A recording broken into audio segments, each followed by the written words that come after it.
Together, white lightning.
All right.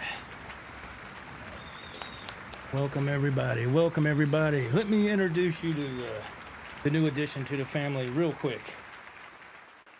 The Monterey. All right. The Monterey. I told you there'd be a new addition on this wall here. Yeah, man, this is a 2017 Hendrix Monterey Strat. I always get things backwards on this camera, sorry. And, yeah, man, it's got the signature on the back and all that. Yeah, you can barely see that, maybe. There you go. But I love it, man. And it's got upgraded Jimi Hendrix Seymour Duncan pickups. That's what blew my mind. See, it says Jimi Hendrix on there. And all my other ones are just stock pickups. But we'll get into that. But man, yeah, it's a great guitar. Really bright. So I go back one position. So I guess if this was the 5th position all the way down, I go up to the 4th. And yeah. Because when it's all the way down, it's typical Strat single coil. It's really bright.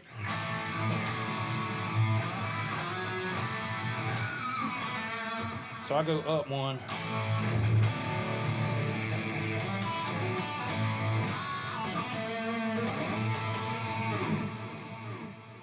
But it sounds amazing. I'm very happy with it.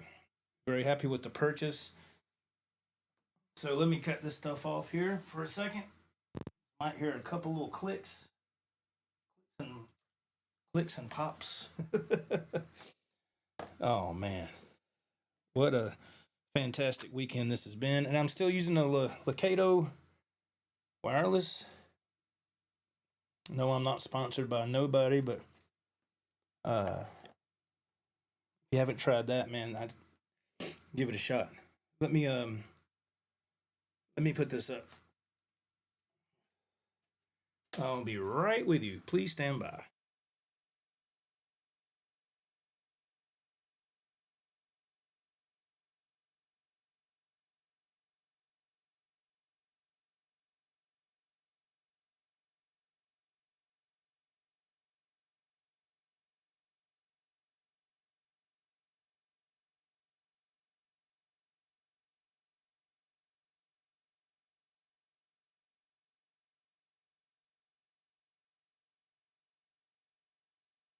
All right. Sorry about the feedback there. I apologize. I'm sorry. I've got some new additions in this room. I don't know. Well, besides that, so now you can see the there's the Monterey, there's the Tobacco Sunburst, there's the Woodstock, look-alike, and then the purple. And this right here was a birthday present from my wife. Now it's going to be hard to probably really tell, but that is a 6 guitar holder rack. So you got 3 here and 3 right there. And it had a table in the middle, but I couldn't fit it all there. So the table is sitting in between the Marshall cabinet and the rack unit. And it's perfect, man. I can put all it's got a couple little shelves on there. I was able to put my pedals on the shelf and some guitar cables. And oh man, it was excellent. So big props to my wife for getting me that, man. Man, look at that Monterey. Damn. Okay, let's go to the comments section. Make sure I got okay, we got all that ready. Okay. Let's go to the comments section and let me go up to the top here. All right, first up, Mr. Dave Orkin in the chat. Thank you, man. He says, happy birthday. Thank you very much, man. I appreciate it. The German Butcher. Happy birthday, brother. Thank you, brother. I appreciate it, man. Thank you for tuning in. I appreciate that very much. Thank you. Thank you, man. Yeah, we'll talk about all that. And, well, I put a video on here late last night. I tried to stream live, and it just didn't work. So luckily, I had recorded some pre-recorded stuff. So All right, Ted Fair. Good evening, everyone. Happy birthday, Joe. Thank you, man. Thank you, brother Ted. Mr. Mick in the house. What do you say, Mr. Mick? Says happy birthday. Thank you, man. You know, we're way too kind. Thank you, thank you, thank you. Appreciate that, man. Edwin says, happy mother clucking birthday. Thank you, man. Appreciate that. Thank you, Edwin. Appreciate it, brother. And we got Bloody Soup in the house. He says, happy birthday, Joe. Sounds great. Thank you, man. Thank you for being here. Thank you, everybody, for being here. Bloody Soup says, beautiful acts. Thank you, man. Yeah, I'm proud of that one, man. That's one I've been wanting for a while, and I'll go into that story, too.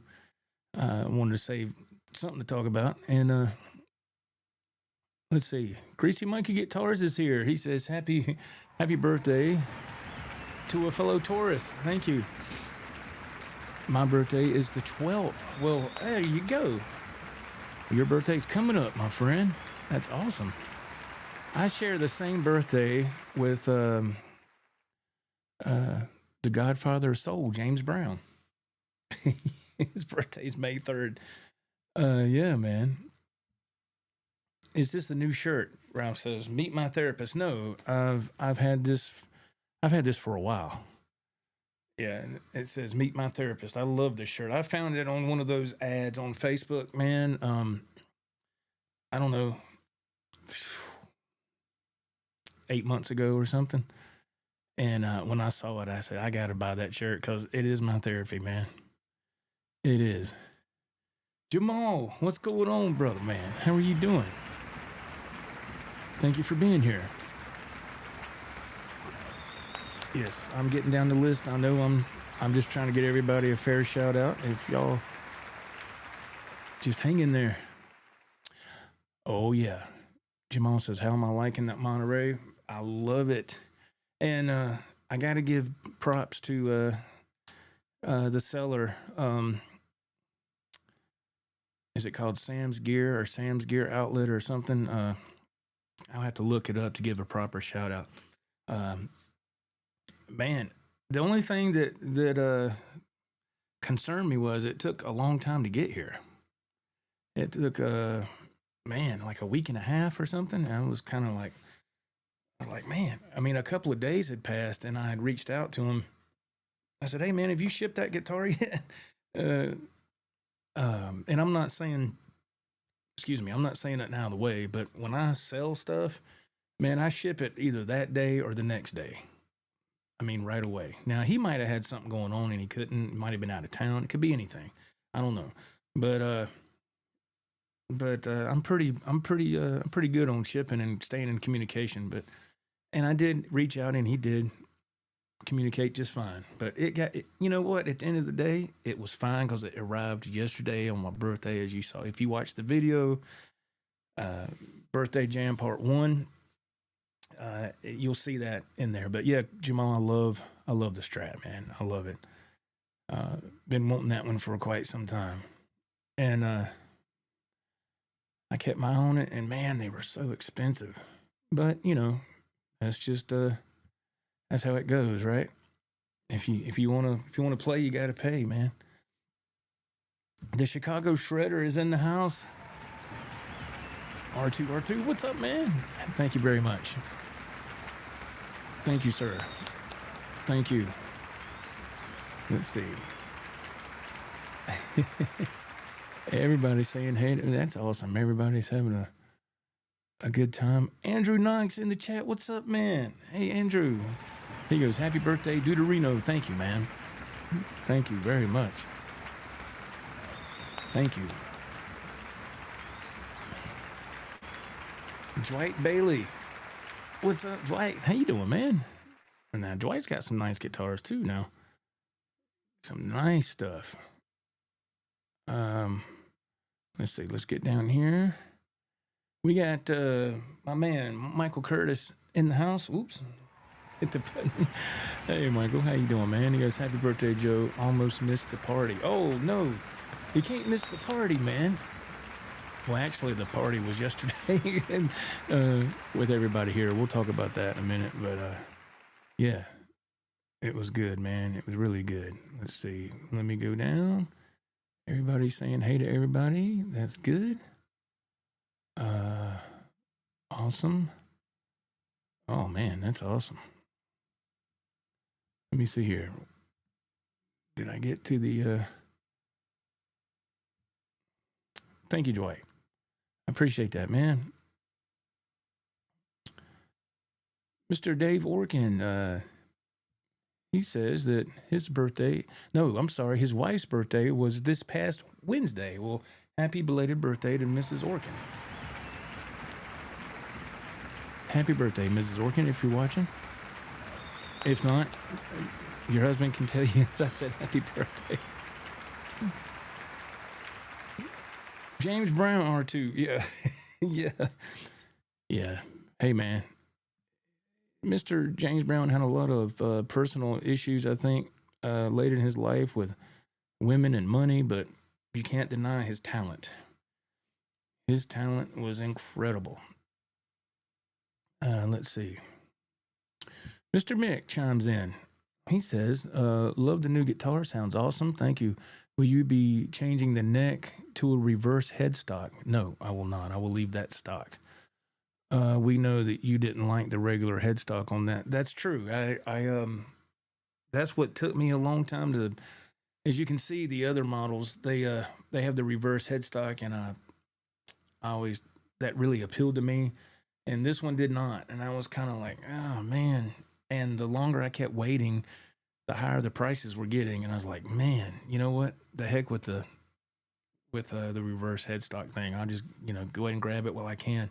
Now I have the whole collection, except for the black and white one, far as strats go. But I didn't want the black and white. I got a black and white Squire. It's not the same, but I can pretend, right? So let's go on down the line here. Greasy Monkey says he shares a birthday with Billy Duffy of the Cult. So that's cool. That is. Oh, this is cool. Bloody Soup 74 says I share a birthday with the Reverend Willie G. Billy Gibbons of ZZ Top. That's cool, man. I played one of their songs yesterday out here. And we'll get into that. I'll tell you some behind the scenes or whatever. Mr. William De Silva, hey, man, how are you? Nice to see you, sir.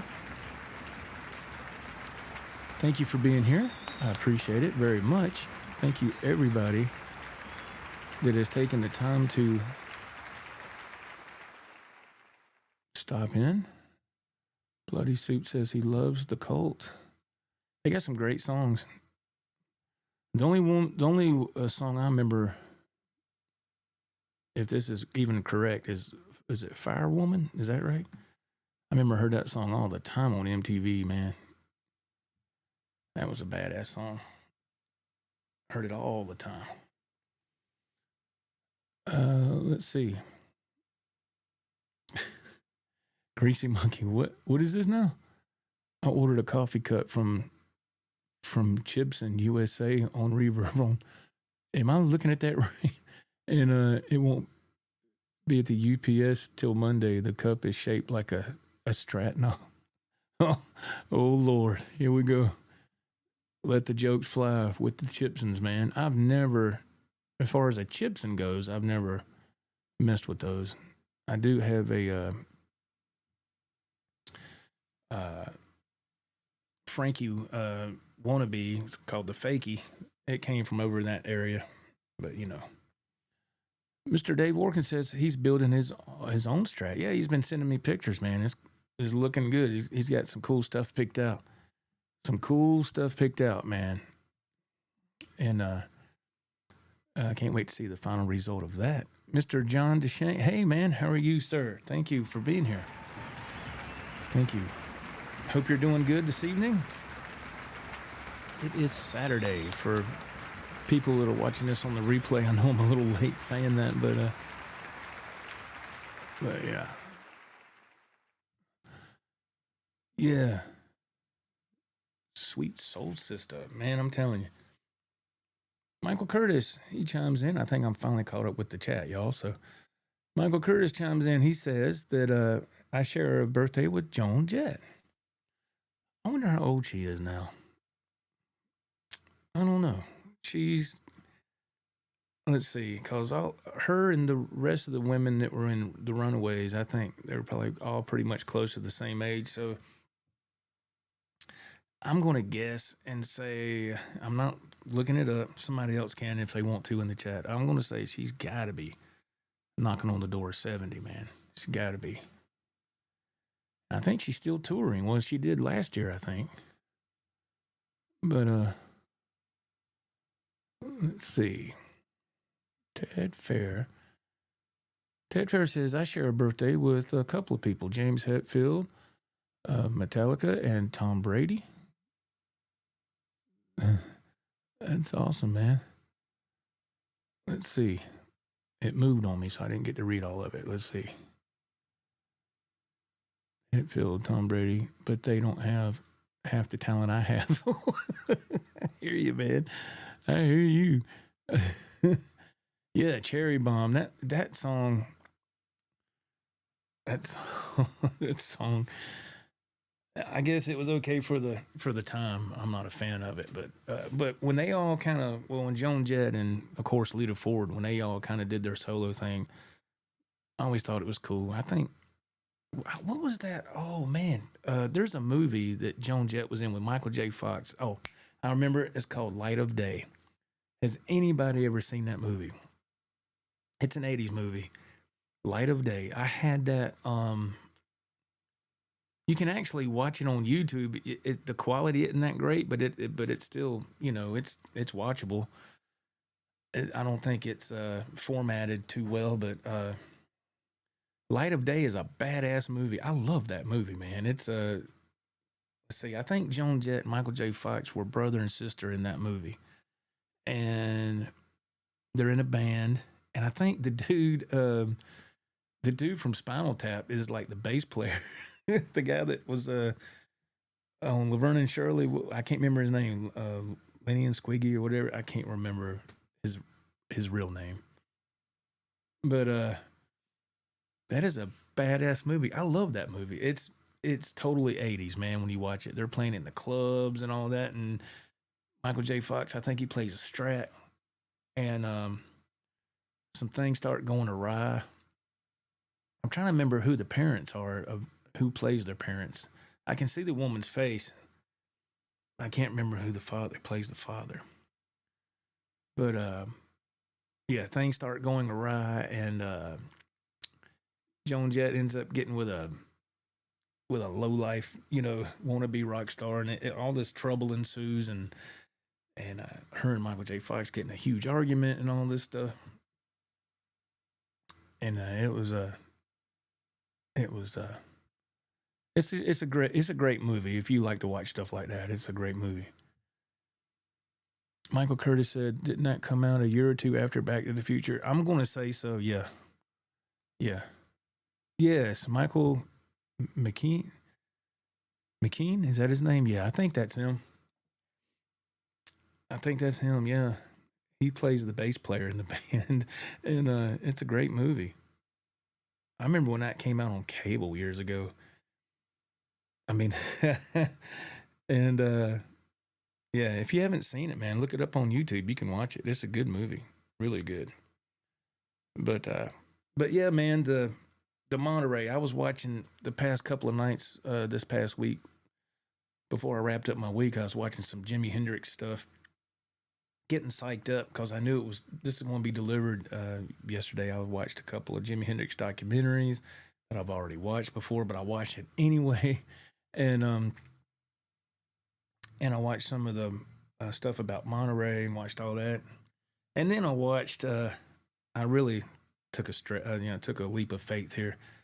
Has anybody watched that movie? I never seen it before, so you have to forgive my ignorance on this, but I took a chance and wow, I'll never do this again. Has anybody ever watched the movie Rainbow Bridge? Have you ever seen that movie? And I'll wait for comments to come in before I even, go on with that conversation. Let's see. Blue Monks, he says, "Hey, yo, Joe, happy birthday, man. Thank you very much." Thank you, Blue Monks.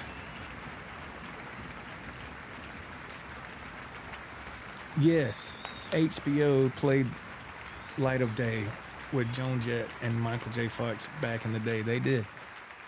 And I remember when, I want to say, I never bought the film on VHS.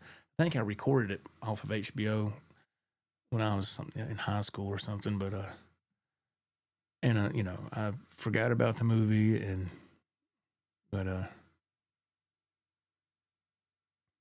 okay, I asked if anybody's seen the movie Rainbow Bridge. It's it was made in like 69 or something like that. Dave Organ says no. Okay. Greasy Monkey says haven't seen it. Okay. I'm going to save you some trouble. Don't waste your time.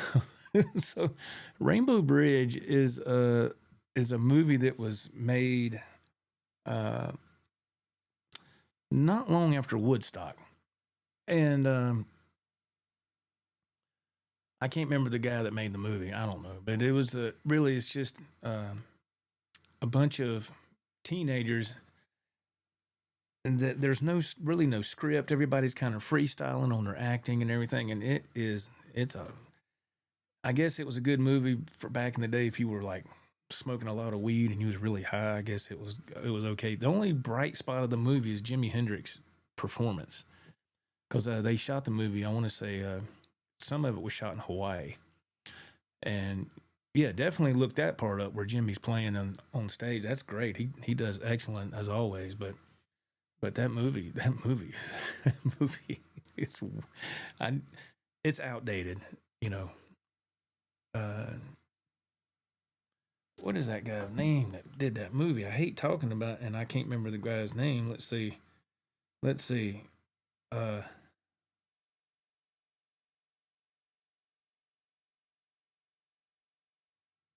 what it says here. Oh, good Lord. This is talking about the actual bridge.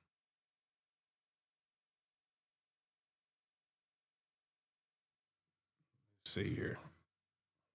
Okay. Chuck Wine. Is that how you say his name? Wein. Okay. Rainbow Bridge is a 1971 film directed by Chuck Wine, centering on the late 60s counterculture of on the Hawaiian island of Maui. Filmed in the summer of 1970, okay, with non-profit, yeah, it should have been, with non-professional actors and without a script, it features largely improvised scenes with a variety of characters. Yeah, so there you go. It was in the summer of 70 because, so in September, Hendrix would be dead. And so, yeah. I ended up watching. I was going down this Hendrix wormhole. That's the whole point of this. I was going down this Hendrix wormhole this past week, and I watched that, and I was like, I've never seen this movie. Maybe it'd be all right. Oh man, it was horrible. It was horrible. Let's see. Sounds like an Elvis movie. No, it's far from that. I think an Elvis movie would have been a lot better. But anyway, Jimmy's performance is great on that. But yeah, man. And I'm here to say that, look, this is my opinion. Y'all chime in if you want to. Since we're on this Hendrix subject right here, how many people, I want to ask the chat first. So let's have a chat participation. How many people in the chat believe that Hendrix died in his sleep on his own regurgitation? How many people believe that? You can just put yes or no, whatever. If you feel that your opinion. Now, of course, none of us were there and all this stuff. But if you feel Hendrix, that's how he passed, please put yes if you believe that or no if you don't. I would just like to see what y'all think. And okay, they're coming in now. I know there's a delay on this. This is going to be interesting here because this is what I was wanting to. One of the things I was wanting to touch on tonight. Wow, that just really jumped. Let's see. Let me go back up. Wow, everything just, they're coming in now. Okay. The question is, do you feel that Hendrix died in his sleep on his own regurgitation? That's always been the theory. And that's what was always put out to the public. Bloody Soup says no. Okay. Dave Orkin chimes in. He says no. All right. Mr. William De Silva says, I believe it. Should I not? I'm going to give my opinion. Y'all believe what you want. I'm not trying to change your mind on anything. Poo Ninja, hey man, are there participation? I can't even talk. Participation trophies. He says no. He doesn't believe Hendrix died the way it has been told for many years.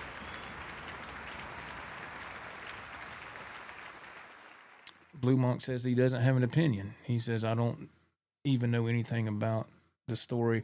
The story is Hendrix's death was told in the media and all news outlets and everything that he passed away in his sleep. Well, he choked in his sleep on his own regurgitation, and that's how he died. And that's the story that it's been for many, many years. Yes, Michael Curtis says that's what I've always heard. Yeah, same here. But I'm about to bring something to your attention that maybe you've seen on YouTube and maybe you haven't. I just want to see y'all's opinion first. Edwin Crane says, I don't know, but it looks like. Okay, that's fine. That's why I say you're free to put your opinion. There's no right or wrong answer. Mr. Mick says, I believe it. Okay. All right. Interesting. Okay, let's see here. Ooh, this is interesting. Greasy Monkey, he says, I think his manager killed him, which his manager's name was Michael Jeffries. He was an evil man. Let's see. Blue Monk says, best I can recall, some type of overdose. Like I said, no clue. That's fine. No problem.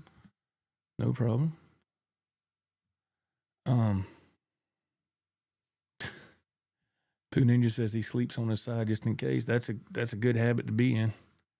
Yeah.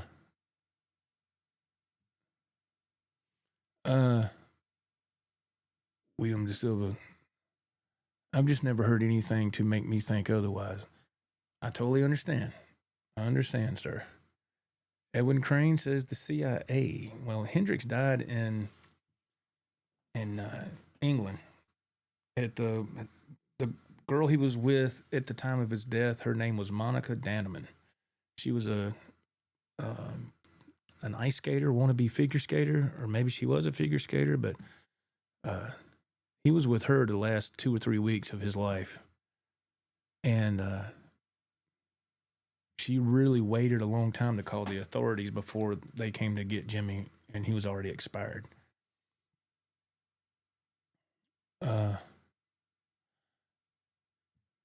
Bloody Soup says, wasn't that Bon Scott that happened to as well? I don't know nothing about that story. I understand. From what I want to say is Bon Scott died from alcohol poisoning. That's what I thought I heard. So he I think him and John Bonham have the same, maybe the same demise, I think. But I haven't looked into it. We got Ryan in there. What's going on, Ryan? How you doing, man? How are you, sir? We're talking about some Hendrix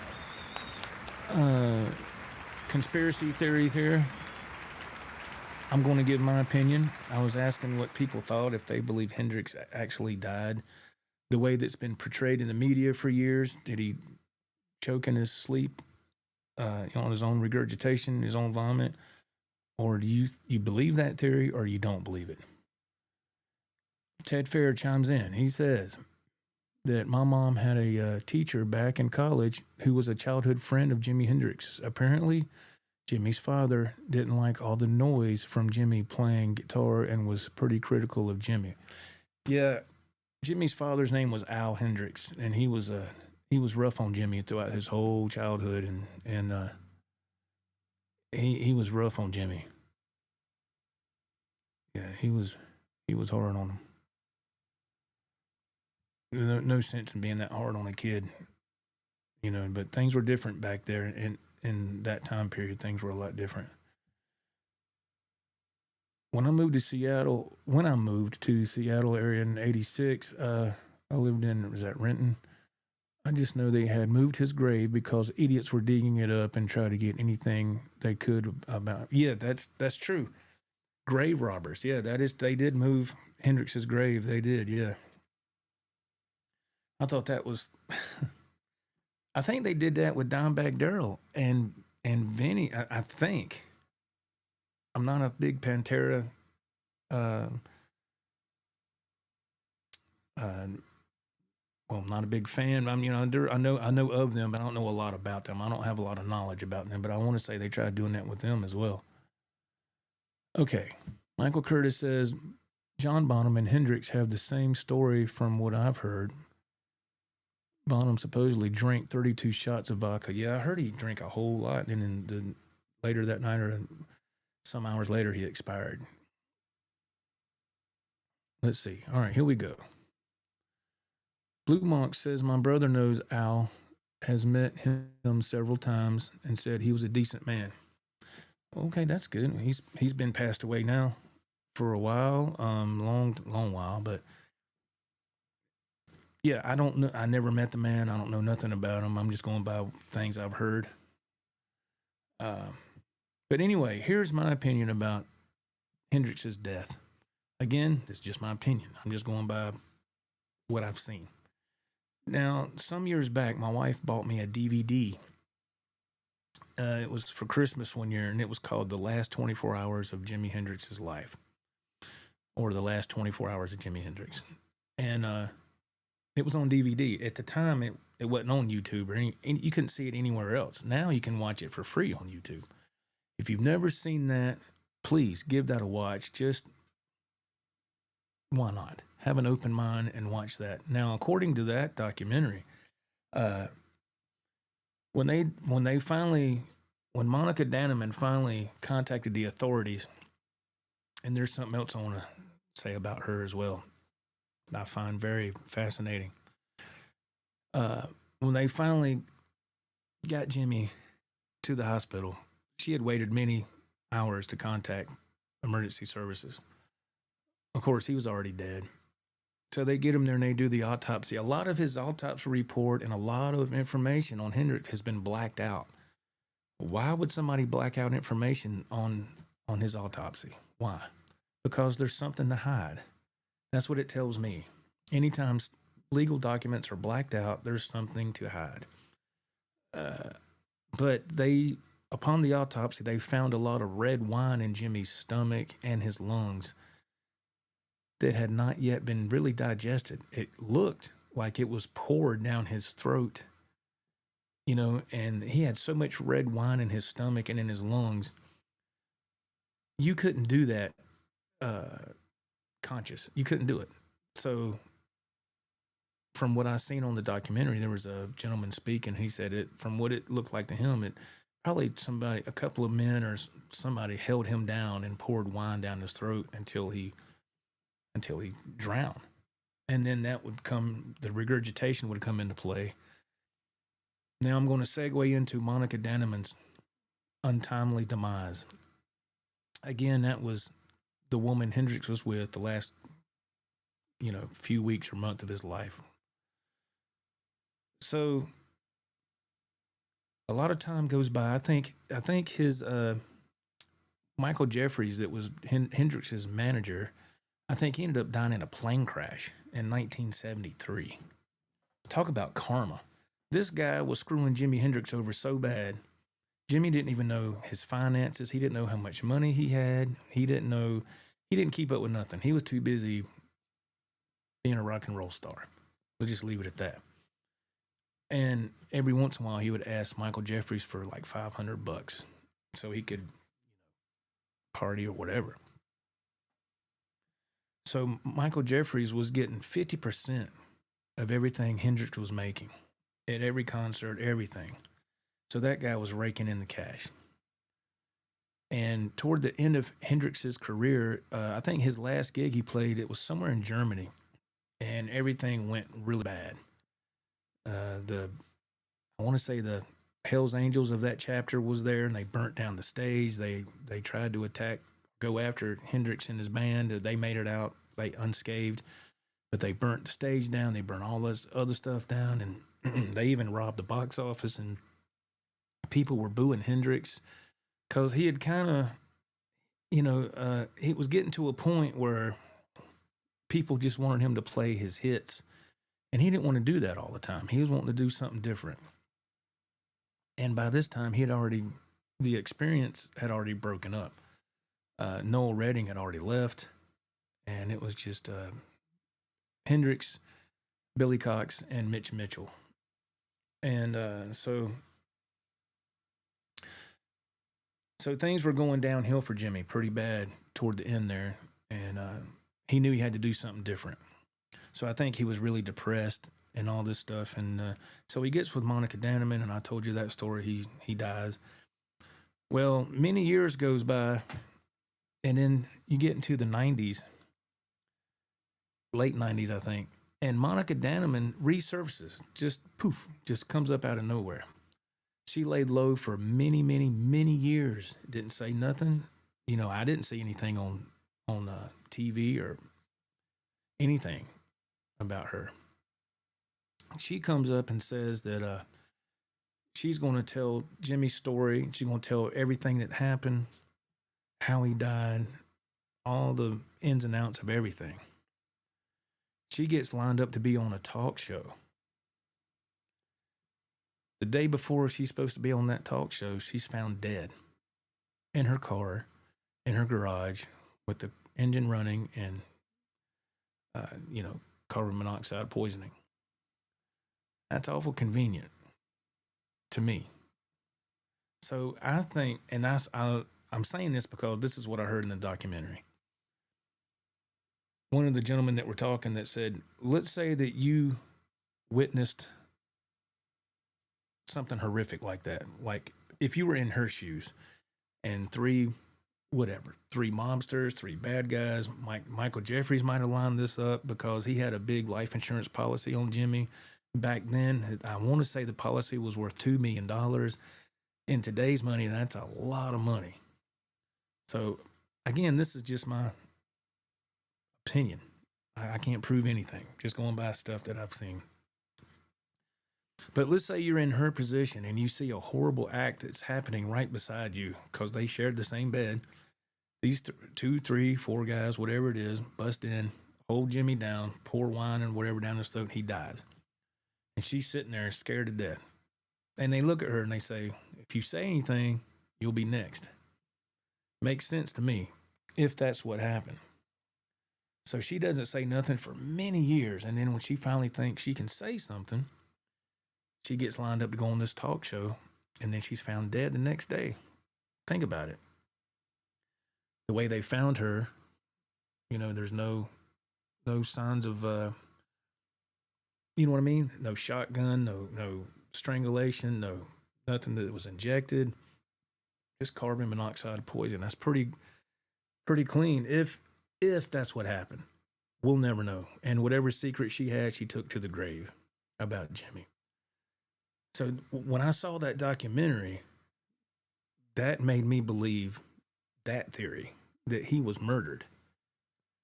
Because Jimmy was just, and Jimmy had gotten affiliated with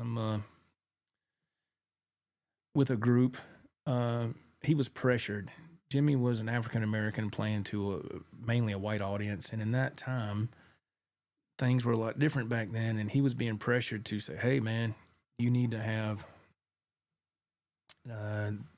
these types of members in your group." And So he got affiliated with the Black Panthers. There's all that stuff is in the documentary, and then Jimmy started saying some things on stage that he probably shouldn't have said. That also could have got him targeted, possibly.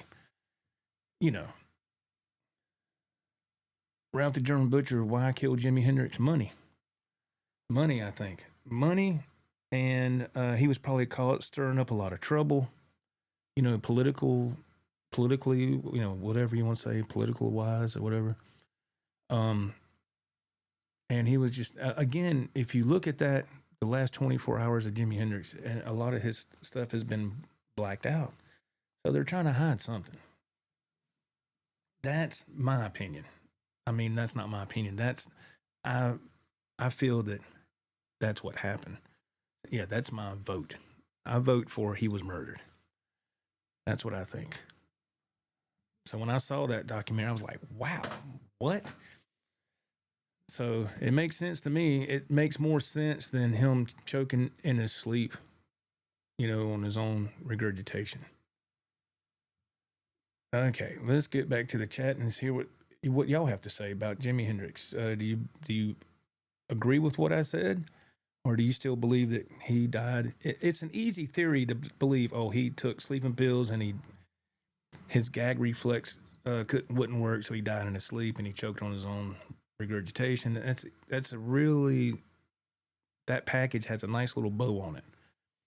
And when you hear that, especially back then, people like, oh, well, that makes sense. He's a rock and roller and he did drugs. So, yeah. So, but I think there was a lot more than that. All right, Mr. Brian Peterson, he says, happy birthday. Thank you, man. Thank you.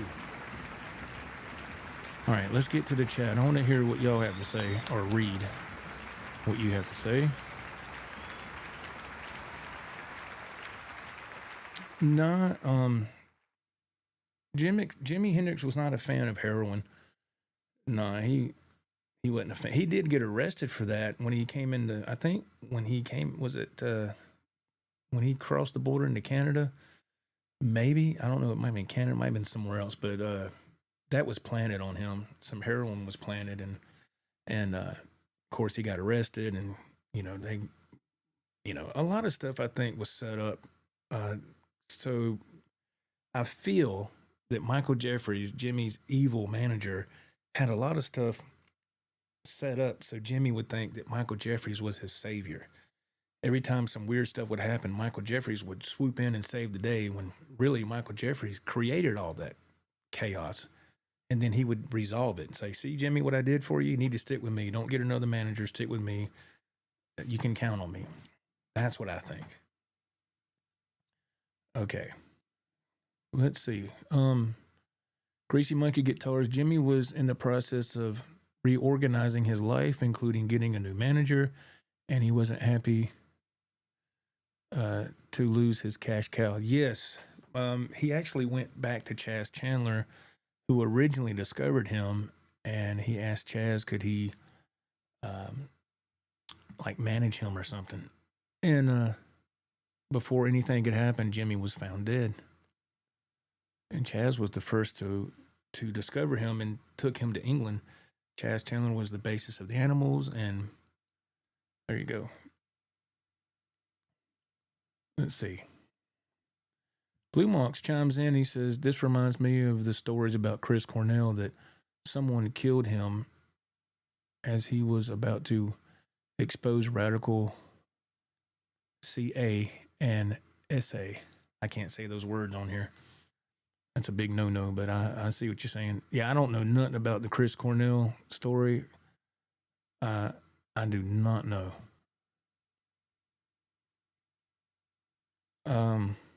He was an amazing singer, though. Bloody Soup says, that's a crazy story, Joe. I can believe it. I can believe the Clinton killings, too. Yeah, like I said, that's just what I feel, from what I saw.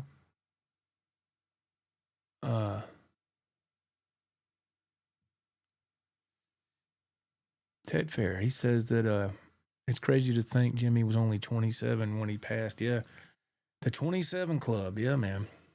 A lot. A lot of them there. Janis Joplin. And I just wasn't a fan of her music. I wasn't a fan of her singing. She was, I don't want to say nothing bad. She's passed. I just wasn't a fan of her music. I just didn't see it. I was like, okay, she got a lot of soul to her voice, but other than that, it was just a lot of noise, man. I just didn't like it. I was like, I don't get it, but okay, just me. Mr. Mick says that, now I don't know. What was the name of the documentary? The Last 24 Hours of Jimi Hendrix. Yeah. It's on YouTube, man. It's very, and like I said, I had that DVD I had it for a couple of years before it came up on YouTube. Somebody, of course, uploaded it, but it's on there.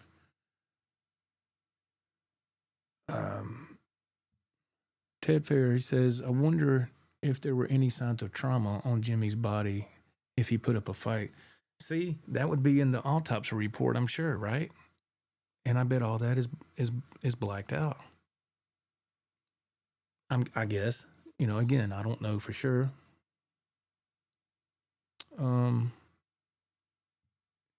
Dave Forkin says, I've heard that story. Of what I just talked about? Is that what you're referring to? Yeah, it's so that's what I think. I just want to ask y'all what you thought. If you thought Hendrix passed the way it has been portrayed in the media. After watching that documentary, that changed my mind. Like, oh, Chris Cornell, you talking about? Okay. Yeah, I don't, again, with Chris Cornell, all I know is what I heard in the media. So it's a shame because, man, he was a great singer. He could sing anything and it sounded good, man.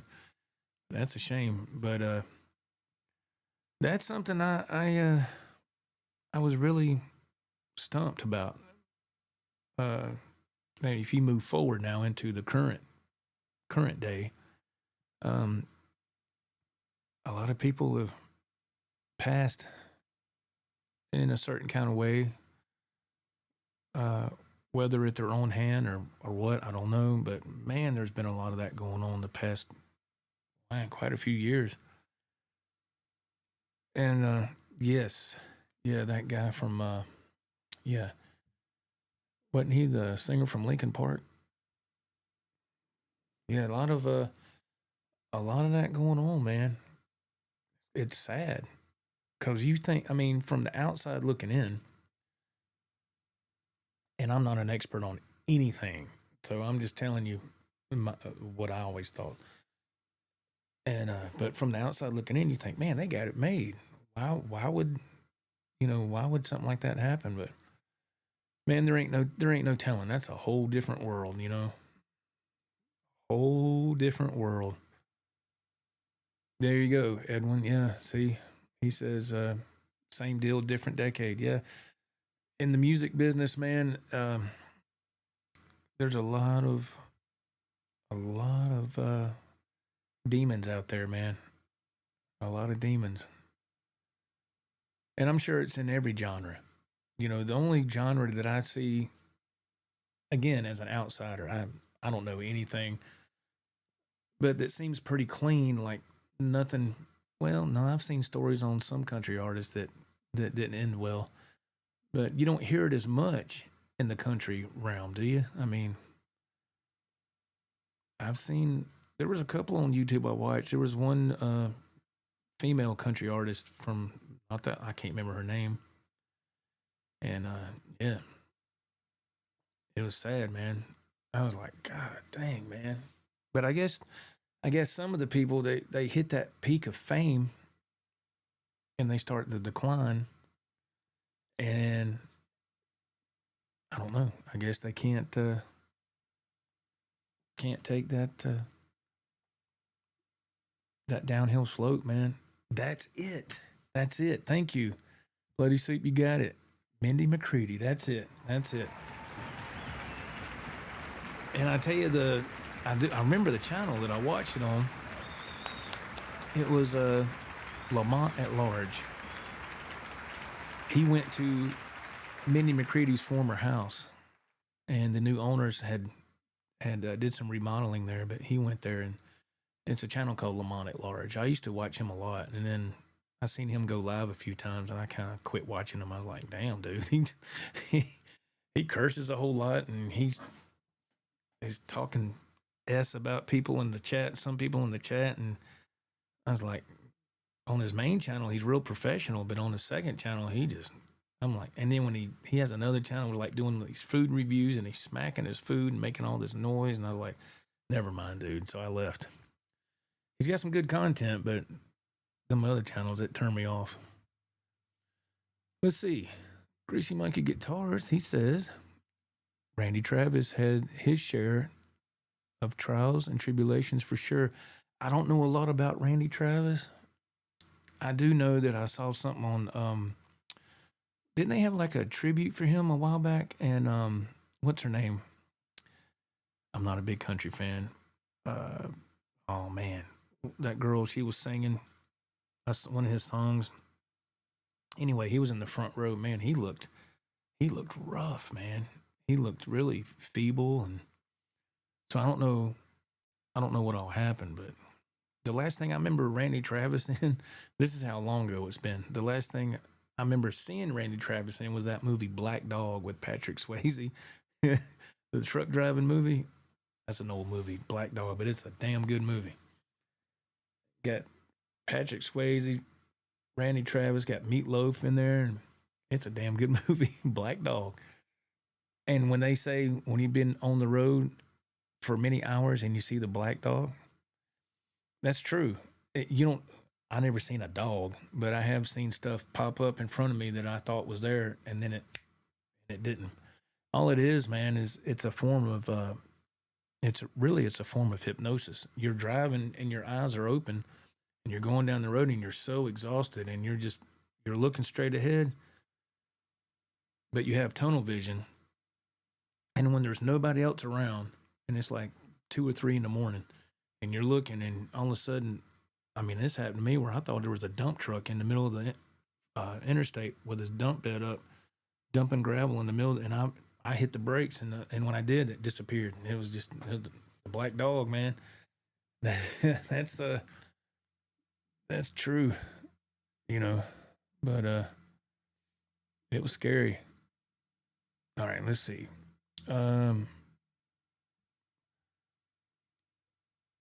Yes, the whole Greasy Monkey says the whole food smacking thing makes me want to puke. Yeah, I don't. I mean, the guy's just when he's Lamont at Lord, nice guy. Seems like a really nice guy, but when he's eating, he's just smacking his food. He doesn't hardly use a napkin to wipe his face, and it's just. I'm like, dude, what are you 3? Come on, man. But whatever, man. He's got 3 big YouTube channels. He's doing a hell of a lot better than I ever will, but I just think there's something to be said for just, manners and courtesy, Okay, Greasy Monkey Guitars chimes in. We're talking about all kind of stuff, man. Randy Travis had a massive stroke. Most of his problems were alcohol related.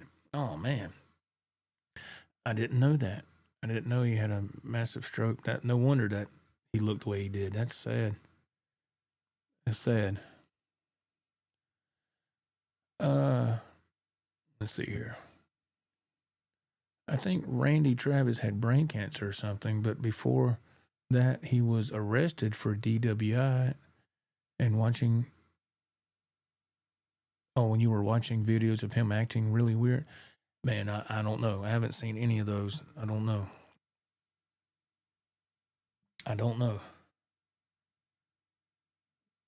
Man, I tell you, it never fails, man. When I'm live, people love to send me messages when I'm live. I don't understand that.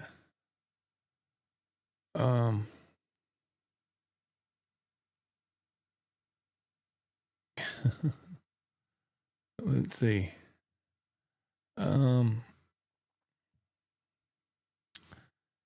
Ted Fair chimes in. He says, I used to hear some crazy stories back in the 80s about Gary Ridgway, a.k.a. the Green River murderer, from my father, who recovered some of the victims' bodies. Your father was... So did he... Did your dad work in some type of law enforcement, or... Man... Or was he just on the search party, or I don't know. That's crazy, but yeah. This I've looked into different things about the Zodiac. Have you seen that movie, The Zodiac? I know we're getting off topic here, but the Zodiac and all that.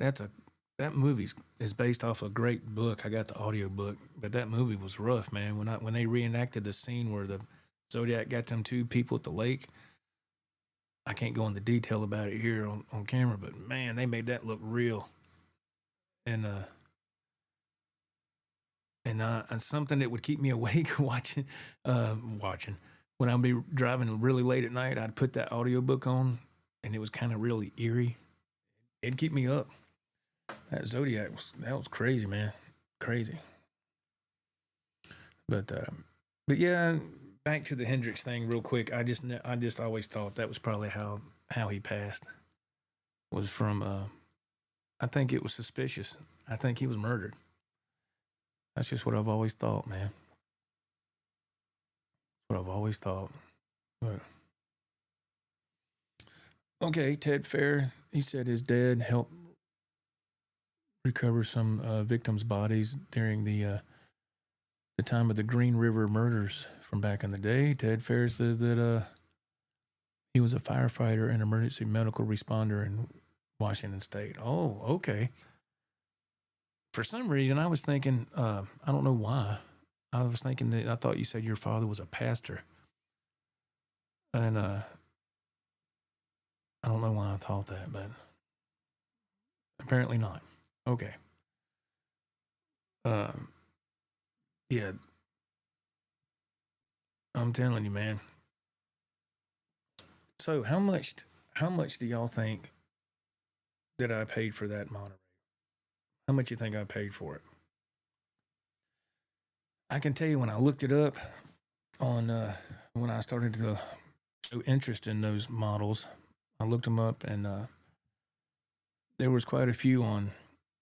I think there was 10 altogether on Reverb, and 8 out of the 10 were extremely expensive. They were wanting way too much money.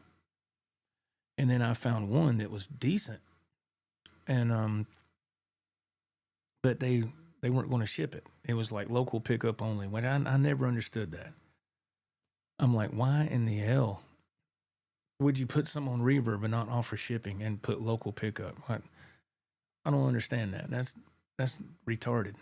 And so this one, when I found it, it was a decent price, but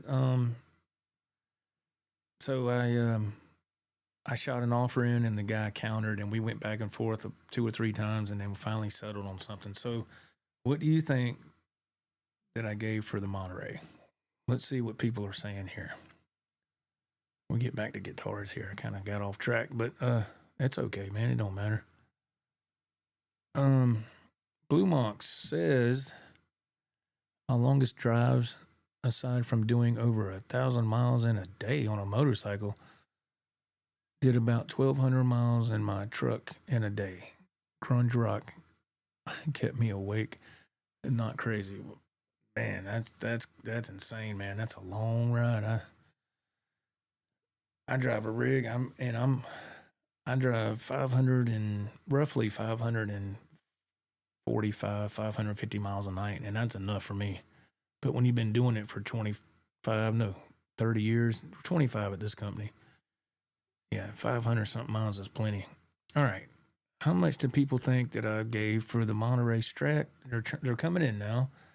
Dave Orkin says 1,000. Okay. And Mr. Mick says 750. All right. Blue Monk says $900.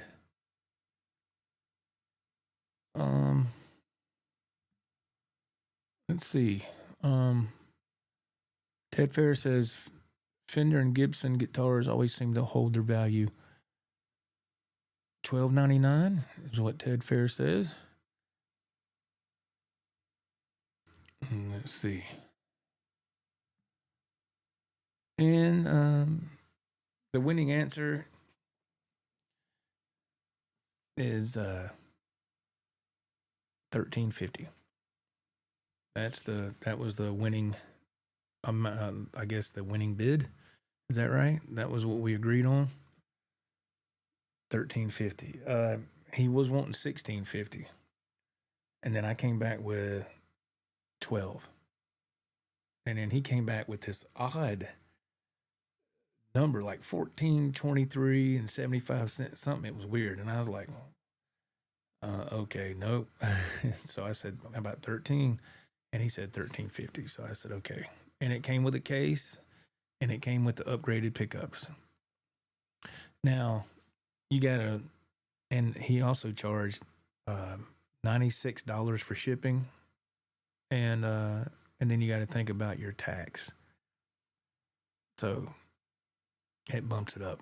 It bumped it up to you can do the math with tax and shipping on that. It wasn't $13.50 no more, but I still think that was a good deal. According to the other ones that were available. This one guy had one. I seen a few for $2,000 and up. No case, no nothing. $2,000 and up. I was like, dude, you're never going to sell that.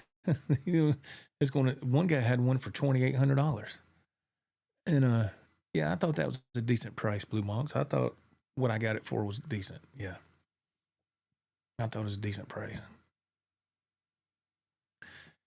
I still got my my Joe Satriani Silver Surfer still up there on my Reverb store. I thought it would have been sold by now.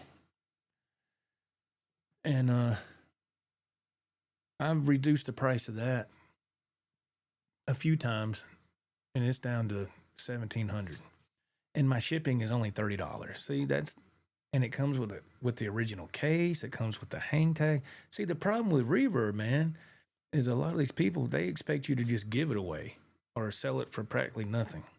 And but I think, I could be wrong, but I think the majority of people, when they're looking on Reverb, they're looking to spend between $550 and maybe $800. They're not looking to spend a lot more than that.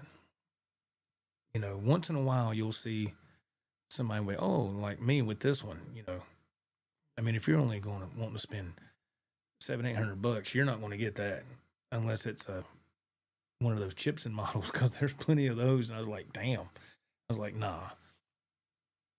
But yeah, but I can't really complain, man. Everything I put up on my store from 2 or 3 months ago, everything's sold.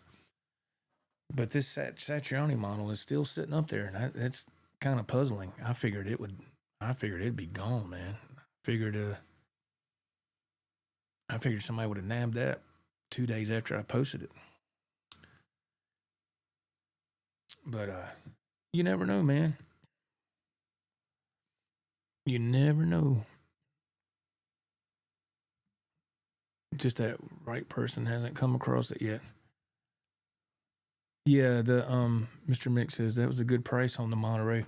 I thought so. The case he sent in a Fender case. It was nice. Nice. Now the strap. Are you talking about the Satriani model? If you're talking about the Satriani model, I think that's a good price. The one I got on Reverb, $1,700. Yeah, that's great. Yeah, the case and the strap are $150 by themselves. Probably more than that. That's an original Ibanez hardshell case that came with that guitar when it came out.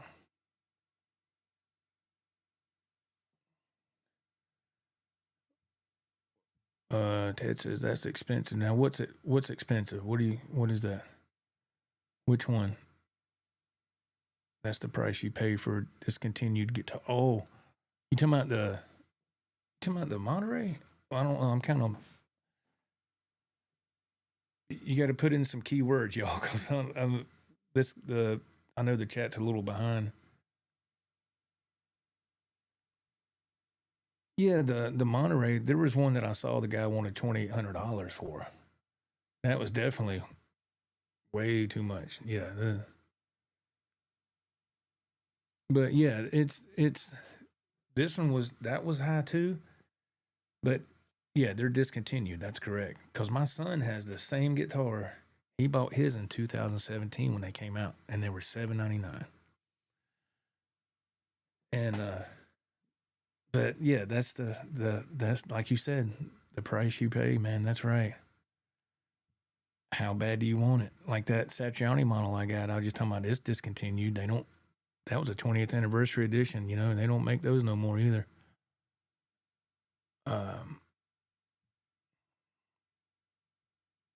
Let's see here.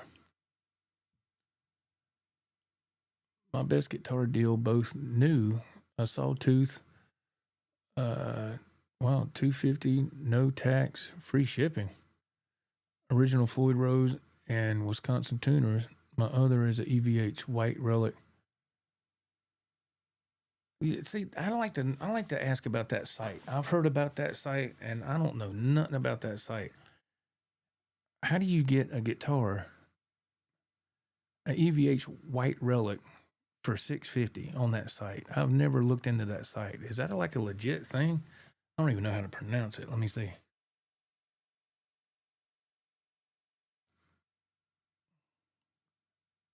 Adorama? Is that right? I don't know if I'm saying that right. I've heard people talk about that, and I was like, "What is that? Is that how? I don't understand how people are selling guitars that cheap for brand name guitars. Y'all need to help me out here." I've heard that or seen that name of that site maybe 3 times. I guess in the past 8 months. I'm not familiar with it. I've never heard of it. I was like, what? I hear people say, yeah, I got the EVH black and white stripe. It was like $650, and they say the name of that site. And I was like, what? I was like, is there anything wrong with the guitar? How is this legit? So I'm just curious. Because I don't know nothing about it. Oh. Mr. Mick says, no, I thought the Hendrix came with a strap. No, I bought that. The strap is a Monterey strap. I got it off Amazon for like $24. I bought the strap separate, yeah, because it had the same design, artwork, I guess you could say. But let's see here. Whoops. Greasy Monkey Guitars. Let's see. Joe, are you a fan of hardtail strats, or do you prefer tremolo models? I prefer tremolo models. Yeah. I don't necessarily use the trim, but I like to have it there in case I like the trim on this one. If you're on the Monterey, that is, when you do the bar, if you're just kind of just do regular vibrato, it does fine. Some guitars I have, you do that and it just goes completely out of tune, and it's just it just needs a good setup. The nut slots need to be filed probably, stuff like that. But I prefer a tremolo model. Yeah, that's what I would like to if I had a choice. Yes. Large car lifestyle, Slick Rick. What is up, birthday boy? Hey man, how are you doing? He says. Thank you, Slick. Thank you for the birthday wishes on YouTube, sir. Appreciate that, man. Blue Monk says, we're talking about that site. I don't know how you say it. I don't know. It is legit. They have some crazy sales and closeouts. Okay. Man. I need to check that out sometime. I'm sitting here paying regular price for these guitars, and there's another place you can get them for half the price. I was like, is there nothing wrong with them? Is it like B stock or something? I don't know. Slick Rick, Large Car Lifestyle. I hope you have had a great day. I have, man. Thank you. I have had a great day. Yesterday was really fun, man. We did the jam outside. If you've seen the video, and there wasn't a lot of people here, man. I think there was maybe, I don't know, a dozen people here, maybe 15, and that was it. And so you think the family comes over and they're here, you know. So people come over and they are here for your birthday, and they sit out there and they watch you play, and they're good for about 4 or 5 songs, and then after that they kind of start getting in their own little circles and they're talking, and the babies are running around. If you watch that video, you see my grandson come up. He's only like 16 months old. He comes up to my pedal board and he starts twisting the knobs. I was like, oh no. Luckily he was twisting knobs on pedals that weren't on, you know. But it was funny because I didn't see him one time, and he had twisted the knob on my EVH Phase 90, and he pressed the button too, because there's a button on there, a white button called script. And if you push that button in, it don't matter where the knob is. It only does one speed, and it's the Eddie Van Halen speed is what they say when that button is pressed. Well, he went over and somehow pressed that button and turned the Phase 90 the knob almost all the way up. So when I went to use it, it was I was like, whoa, that ain't right. And I looked down and I said, oh my God, he done twisted all those knobs. And that was hilarious. But he was had a little set of lights out there too, man. If you look at the video, and he was fascinated with those lights, and he kept coming up to the lights wanting to move them and stuff. And he was a trip, man. But everybody, it was a good time, man. It had a real good time. Everybody took the time to come over, and it was really nice, man. It was really nice. I played. I didn't play as many songs as I thought that I was going to. I played, maybe 10. Yeah, maybe close to 10. And it was starting to get a little dark, not quite. It wasn't quite sunset. And my wife was like, hey, we need to come in here and have cake, and because the babies are getting tired, and your mom's going to have to leave because she drove over here. And she's only 2 miles down the street, but the bridge is closed right here. So you got to take the longer way around to get home, and she can't drive when it gets dark. So, but it was still fun, man. It was fun. Like I said, I don't care if there's 550 or 5,000. I just wanted to play, man. I just wanted to play. And it was fun. I used the 2 Katana amps. I ordered those a few days ago. They were Katana. They have the 1 12-inch speaker in each of them, and they are each 50 watts. And because I did have those little Roland microcubes, and when you look at them now, when you compare the Roland microcube to the Katana 50 watt, it's a joke. It's like, man, it's those little microcubes. They couldn't hang outside. They couldn't do what I wanted, because I tried it.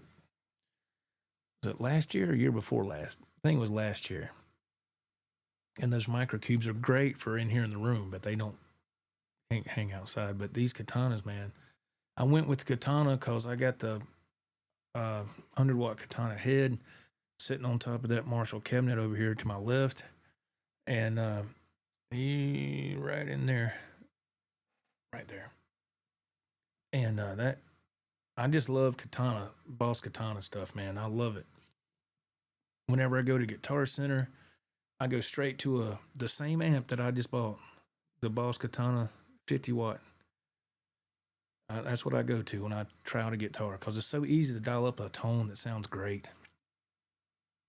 And so yeah, these 2 amps did fabulous, man. I had the volume on both of them cranked all the way, but they have masters as well. So I had the masters at half on each. So those things were pumping, and it was funny. I didn't think these amps would do this, but when I was up there playing, I could feel the air just hitting the back of my legs when I would play, because I had them hooked up in stereo and had the MP3 player going from hooked up to that amp, and then an aux cable coming to this other one. They both have aux inputs on the back. And yeah, man. And so those amps did great. Did fabulous, man. So that was a lot of fun. If you are looking for some amps, and I'm not just I'm not trying to sell you on anything. I'm just speaking from a customer standpoint. If you want something good to do gigs with, and you want to have stereo, but not, spend a lot of money on a stack or a half stack, whatever, get get a Boss Katana 50 watt, and get you two of them and link them up in stereo. How do I do that? I use the Eventide micro pitch pedal on a pedal board, and if you watch that video from yesterday, I showed my pedal board, and the Eventide micro pitch pedal has two outs on it, so you can split them to go to two separate amps. And I put each amp on clean so I could use my effects processor on the board. That way I could go clean the dirty with the effects processor. And but yeah, man, I was really, really happy with where they performed, man. I love the Boss Katana stuff. Man, a lot of people I've seen, they don't like them. They don't like them because they're solid state. And I'm like, what is the problem, man? I don't see nothing wrong with a solid state amp. I mean, I'm not going to drag my half stacks outside to do that. That just wasn't the right place and time. So these did perfect. All right, let's see.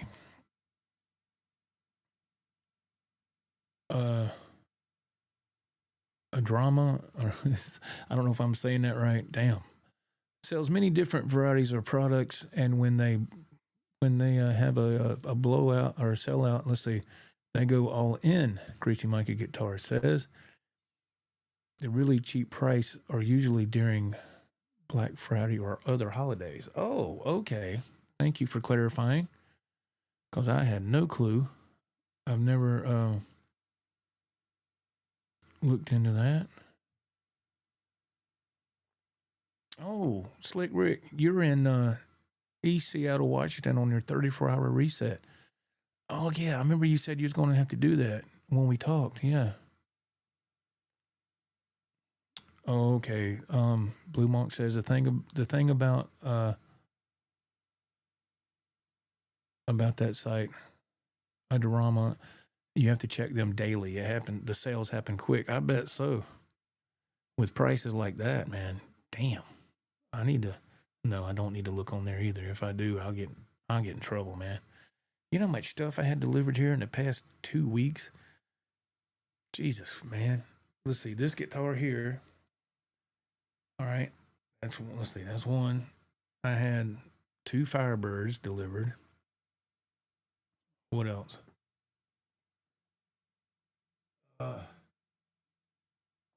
Let's see. I had some cases delivered.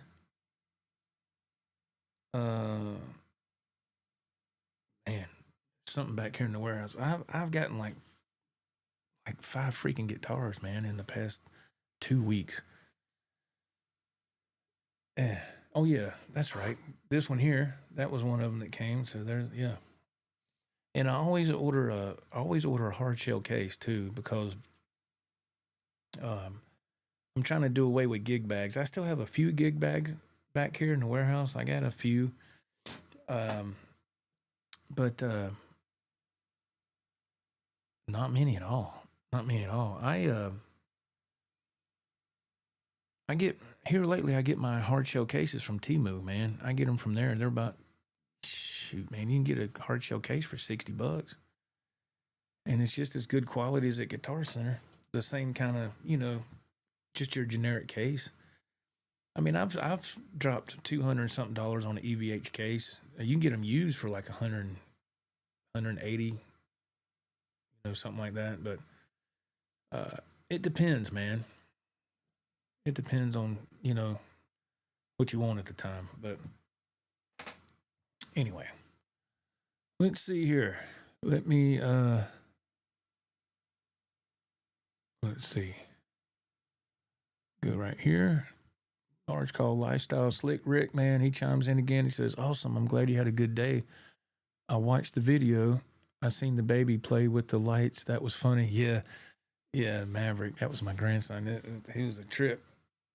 He was the first time you see him come up there, and when the music's playing through the amps, he's kind of looking. And when I hit a chord with the guitar, he turns around and runs because it was loud. I mean, it was loud, man. And my wife said this. She says this every year when I come in to get something to drink. She goes, "Can you turn it down a little bit?" What? Turn it down? I said, no, sorry, not turning it down. This is my birthday party. I'm not turning it down. And I didn't either. It was loud. But hell, man, it's rock and roll. It's not like I play that volume all the time. The last time I played at a volume close to that was when I was in a band years ago. And I did use that 5150 half stack. I used that on all my gigs back then. But I had that stuff cranking yesterday, man. Here we go. Ted Ferry, you know what I'm talking about. He says, those Katana 50-watt amps sound incredible. I own a couple. Don't let the affordable price fool you. There you go. Now, you see what I'm talking about. And if anybody knows, Ted knows, he's got about 1,000 guitars in his office and 3,000 amps.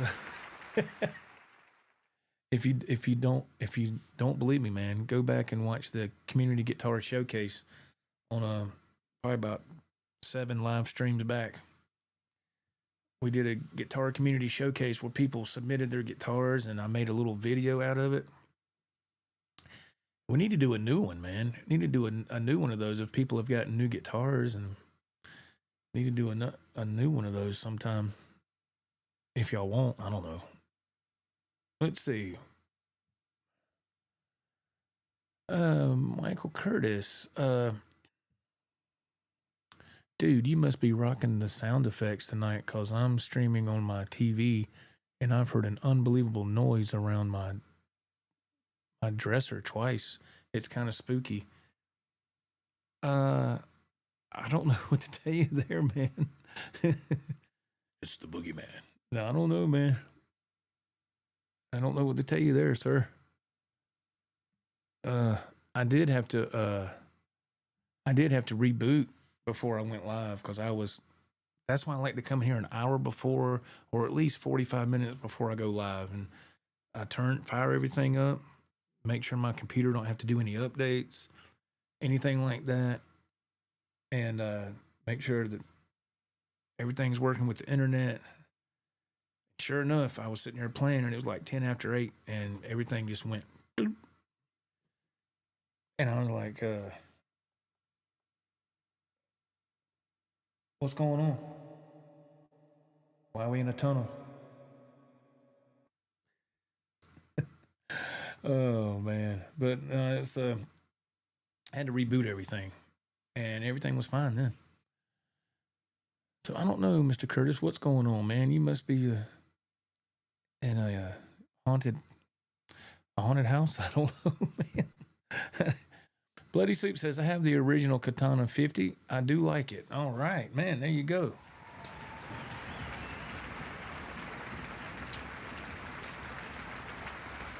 Hey, Terry Holmes, man, he says, happy birthday, Joe. Thank you, man. Thank you very much. I appreciate that, sir. Thank you for your kind comment. Thank you. Let's see here. Let me see here. Oh, Mr. Mick, thank you, man, for breaking that down for me. I'm gonna read that here just a second, because it's hard to read some of these comments because the font is small, and I had to do that on this laptop because I can't access all the features while I'm live on this platform, EVMux. So if I make the font bigger, it hides some of the accessibility, if you will. So I had to reduce the font size, and then it lets me do it. But I'm like, man, I can't read what that says, man. And I'm getting old. Yeah. As of today, absolutely. 55 years old today. Ain't that some shit, man? They say you can't curse in the first 7 seconds of your YouTube video or live stream. I guess it's safe now. Let's see. Was that MK2 Mach 2 Katana Artist? It's killer. I really only needed the 50. Oh, you have the 50 watt on that one? Yeah.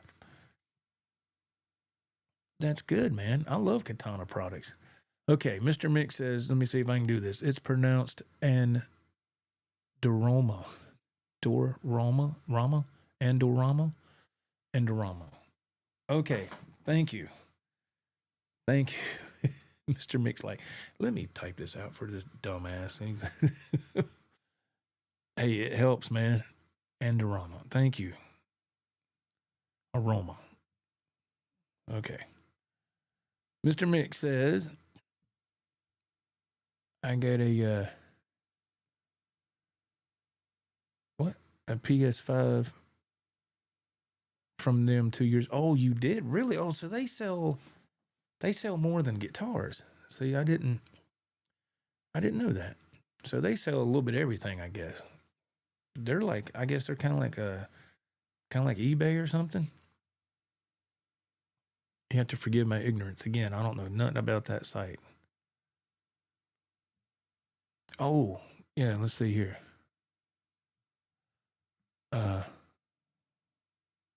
And what happened to this thing here? Yeah, Greasy Monkey, yeah. 2 Firebirds. I seen the Sunburst. What else did you get? It's a Worn Cherry. Yeah.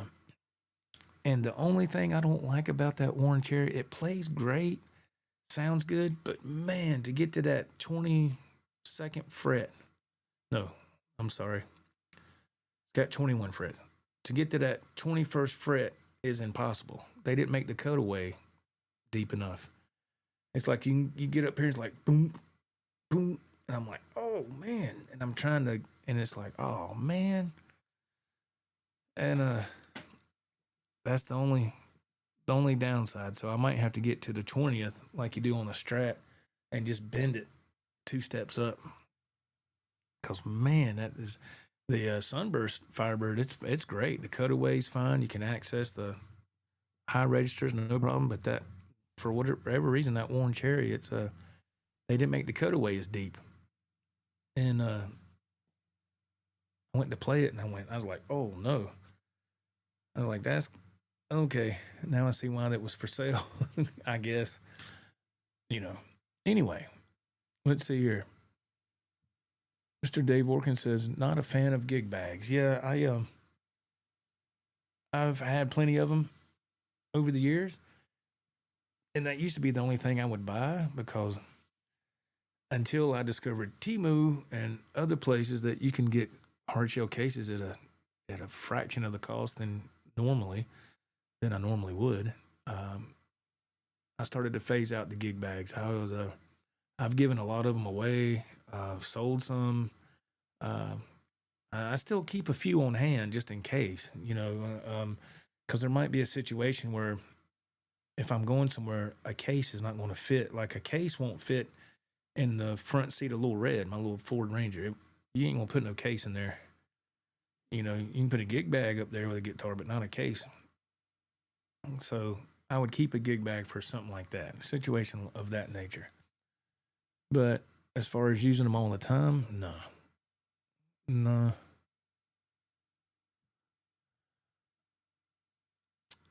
Let's see. Okay, he's talking about something he got off that site.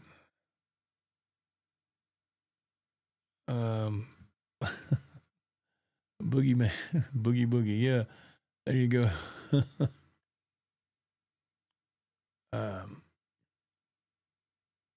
Hey, Metalhead Hippie, man. Thank you, man. He says, "Hey Joe, I can't hang, but wanted to wish you a happy birthday, bro. Peace." Thank you, man. Thank you very much. That's very kind of you. Thank you, sir. I appreciate that so very much. Let's see here. Uh-oh. Ted Fair says, "Yeah, let's do another community guitar showcase, even if it means I may break a hip getting to some of my gear." Yeah, half the video would be you, brother Ted. You got you got a music store. You got Ted's got his office, and then I don't know if his office is upstairs or downstairs, but I think the upstairs part, I don't know, I could be wrong. I can't remember what he said, is dedicated to his gear. And he sent me a lot of pictures over the years, and I was like, holy crap, dude. I was like, I was like, I see why it's in his office now, because it ain't gonna fit in his house. I don't guess. I don't know. Maybe it would, but man, that man has got some gear, boy. I tell you.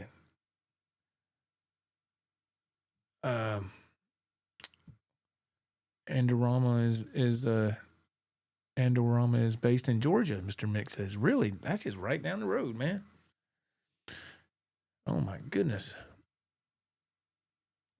Mr. Mick says, 55 years old. That's when I turned today. Yeah, he says, you can start looking for some senior citizen discounts. Hey, man, when I turned 50, I got a welcome packet from AARP. It's like, join AARP today and start receiving discounts on this and that. And I was like, hell, why not? You know, I think I paid, was it $10 a year? I got an AARP card. It's like, whatever, man. What are you going to do? You know, I don't think I've ever used it. I mean, their discounts are, honestly, just for me, I haven't seen really, I don't know. That's not fair. I can't say a lie. I haven't really researched it that much to see if it's worth a damn. My mom said her and Dad, when Dad was living, they had it for years and they canceled it. She goes, we just didn't use it. She goes, you can save a few dollars on a hotel room or something, but as far as like food and all that, it's really not worth it. Save $1. It was like $1. I need to save more than that. But, you know, who knows, man? I haven't had to, two things. I haven't went to a drive-thru and said, can I get a senior coffee? Because I'm not a senior yet. And number two, I don't drink coffee. So, but I've seen people older than me, they're big on that. Let me get a senior coffee. They're big on that shit, man. I don't know if they get it for free or they only pay a quarter for it or whatever. And I was like, damn, dude, just get a coffee maker. And, you know, I don't know. I had some hot chocolate this morning. I woke up early, which is odd for me. I'm on vacation right now. I know it won't last long, but I'm on vacation this week. But I got up like 8:30, 9 o'clock this morning, which is super early for me. I normally wouldn't wake up till like 12:30 or 1:30, but I went to bed at like 2 or 2:30 last night. So, you know, 8:30, I slept 6 hours. And for some reason, I got my showering on. I said, I want some hot chocolate. So I got one of them little hot chocolate little things you pop in your Keurig and made some hot chocolate. And it was good. And my wife made breakfast, and I was like, holy shit. It was delicious, man. It was a great day. Greasy Monkey says, I have a 2015 non-reverse Firebird, and it's not everyone's favorite, but there's no problem with the fret access. Yeah, man, I love, I think that Worn Cherry, I don't know if it's a reverse. It might be just a normal, I think. I'd have to look at it again. But, yeah, that was the only thing that got me was that trying to get that 21st fret. I was like, oh, man. I have a guitar that I could show y'all. It's in the rack over here. It's rare. And I had a guy ask me about this guitar. It's 2 weeks ago. Okay, it's in the rack. It's going to be on the far right. It's going to be in the very back. And it's a it's an OLP, and it stands for officially licensed product. That guitar sounds incredible, and I've had it for many years. I don't know you can't see a serial number or you don't see a date on the back. So I guess the only way you can tell is if you take the neck off, maybe it's serial numbers on the neck up there in the neck cavity or something. But I'll get this guitar and show it to you. I had somebody ask me about this guitar. Actually, they commented on the video. I got a video on my channel that's old, and I'm playing this guitar, and you don't see them anymore. At least I don't. I haven't looked for them on the used market, but I had a guy ask me about this the other day. Let me get it. And I'll show it to you. It's a beautiful guitar. Beautiful. Let me here.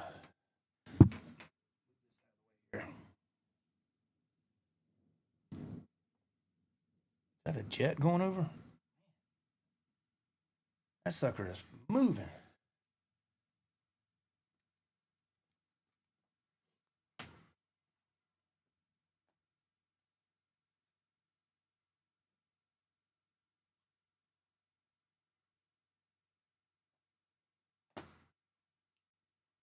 Look at this.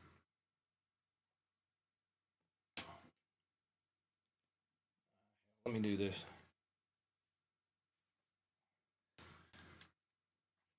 I want to show you this.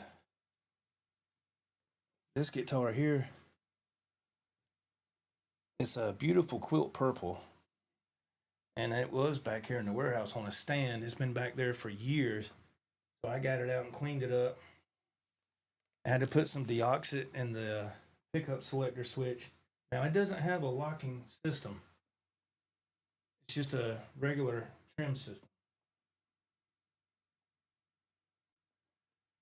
And it says OLP. You can see that.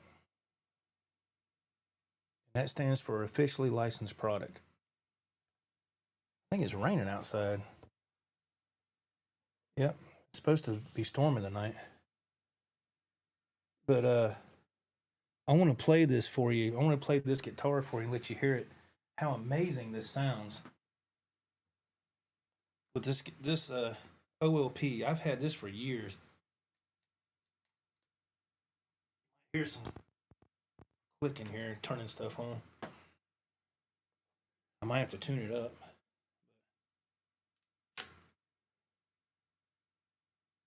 Yeah, this guitar sounds great, man. Let's get the tuner first. Turn this on. Get the signal.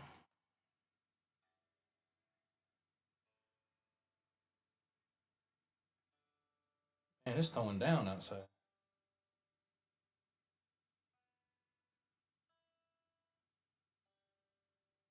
Okay.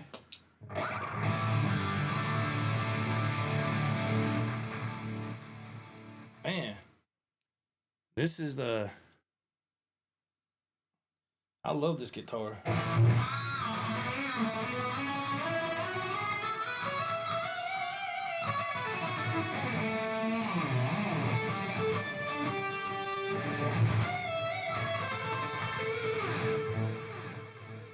So this is yeah, this thing here, man.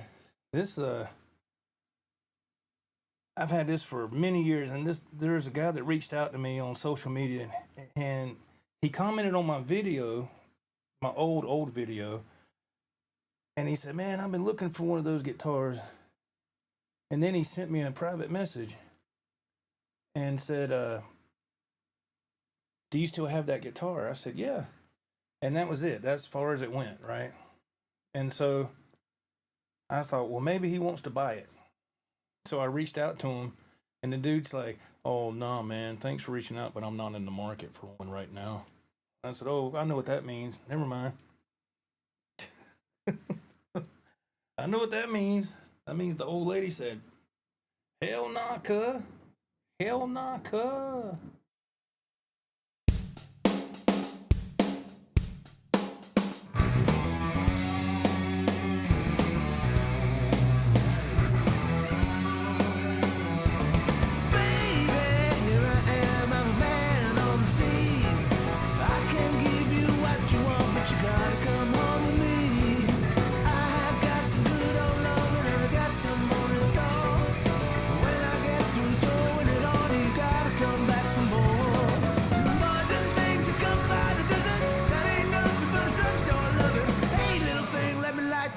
'cause your mama, I'm sure to handle now gets around.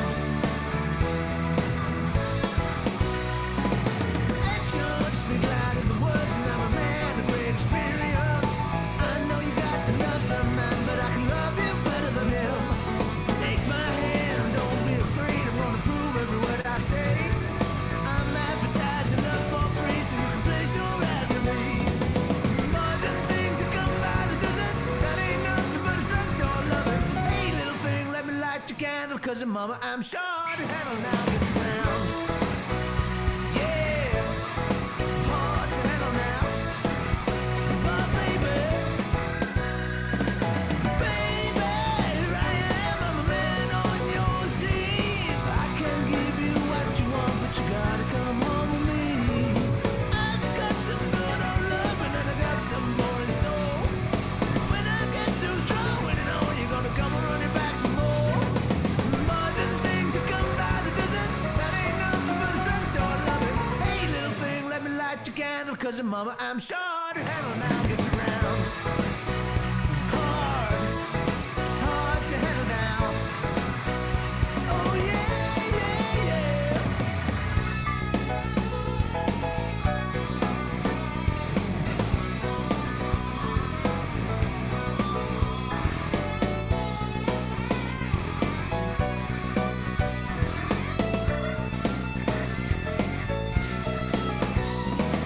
Boys come along and down by the dozen, that ain't nothing but a text and a loving. Hey, little thing, let me light your candle, 'cause your mama, I'm sure to handle now gets around. Yeah, so hard to handle now. Oh yeah, baby, good loving. Baby, oh, good loving. I need your loving. I got a hand, oh yeah. Yeah, come on. Yeah.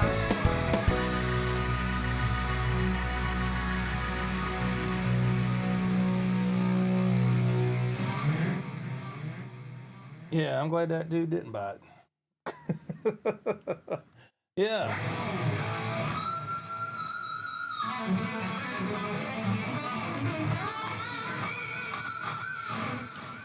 Yeah, man.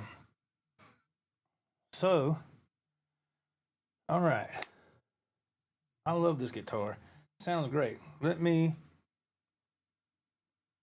see something real quick. I got a phone call coming in. There might be an emergency here. Hang on just 1 second. I don't know.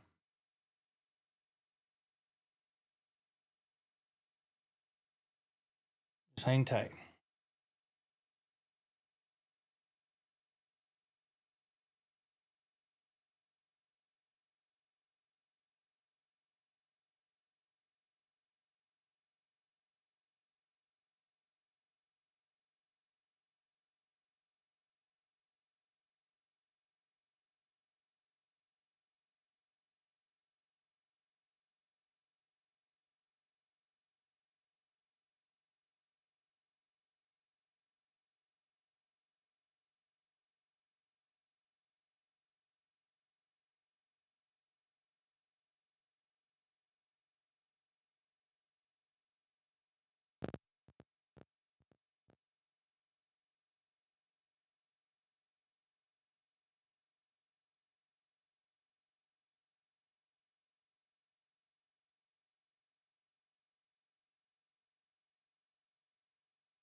All right. I'm glad I took that phone call because nobody never calls unless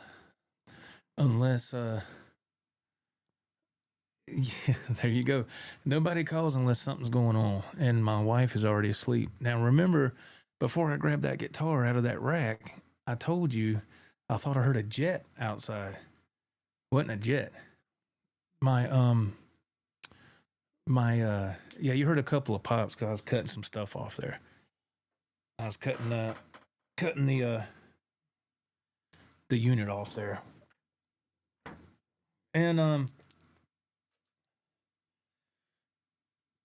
so that was my stepdaughter calling. So my wife, she always calls her mom first, and if she don't get her mom, she calls me, and I'm in here.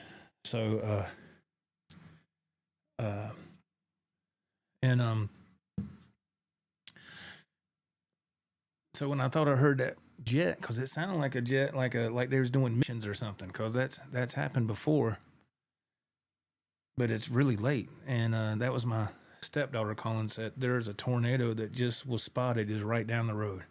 Can you believe this? And we still have power. Tornado just hit in Pickens County, which is 2 miles down the road. If you come out of our driveway, go to the stop sign, which is right here in front of our house, take a left, and as soon as you cross the bridge, that's Pickens County. So that's what that noise was. Good Lord Almighty. So, and now it's raining. So yeah, let me go back and look at some of these comments, man. We're still live, and we're still hanging on as long as we can. So thank y'all for sticking around. We got, let me get my stuff ready here. We got Randy Price in the chat. Hey, brother Randy. Man, those Charvels look freaking amazing. Beautiful, beautiful Charvels, man. Congratulations on those. And he says, happy birthday. Thank you, man. Thank you very much. Yes. Oh, Lordy. And now my phone is blowing up with warnings and evacuate. What? Oh.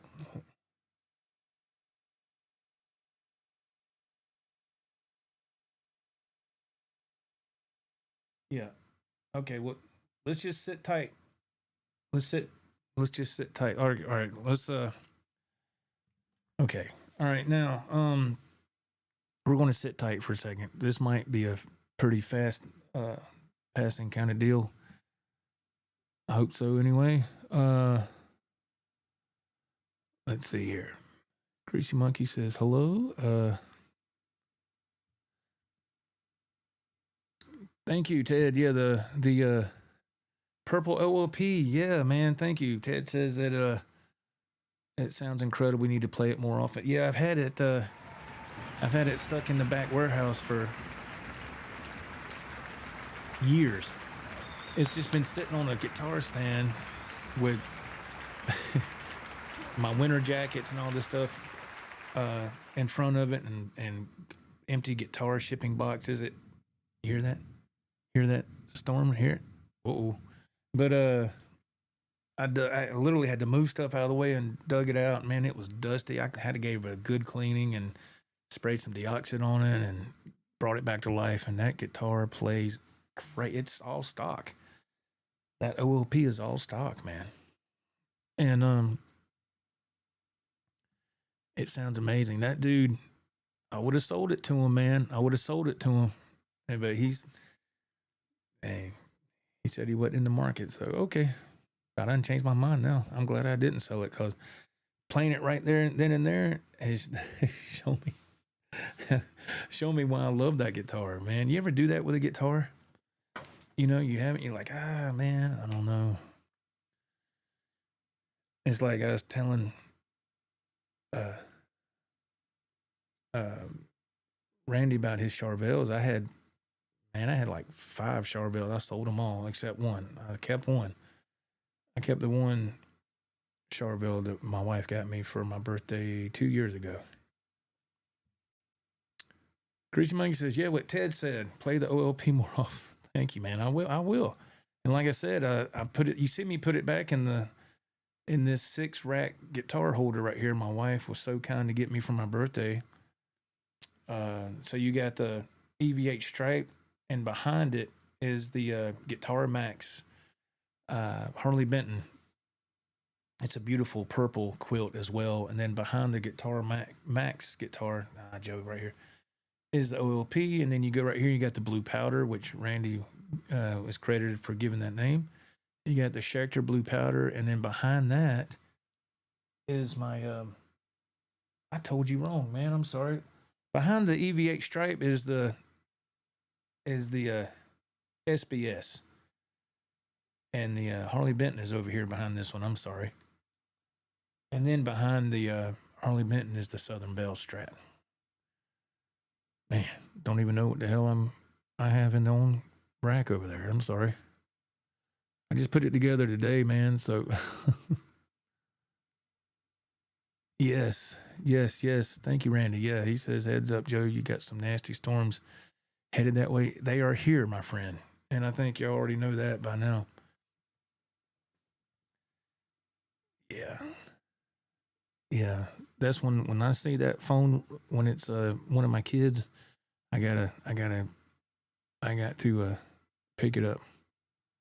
Make sure everybody's okay, you know.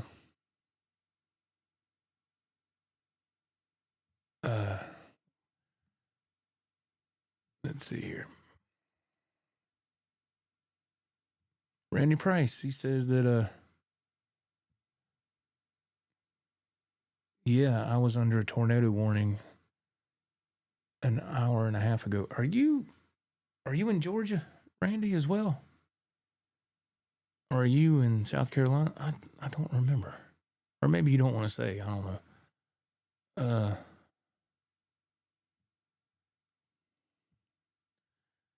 I got lucky. Yeah, I did, man. Like I said, I heard that noise and I was like, man, there's a jet. Like a supersonic jet or something. And apparently that was not what was going on. Man, that is scary, isn't it? Just be careful, bloody soups. Yeah.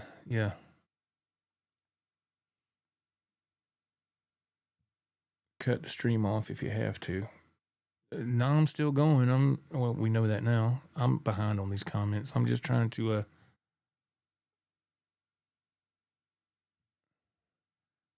right now it's just raining right now. So I don't know. I'll keep going as long as I can. But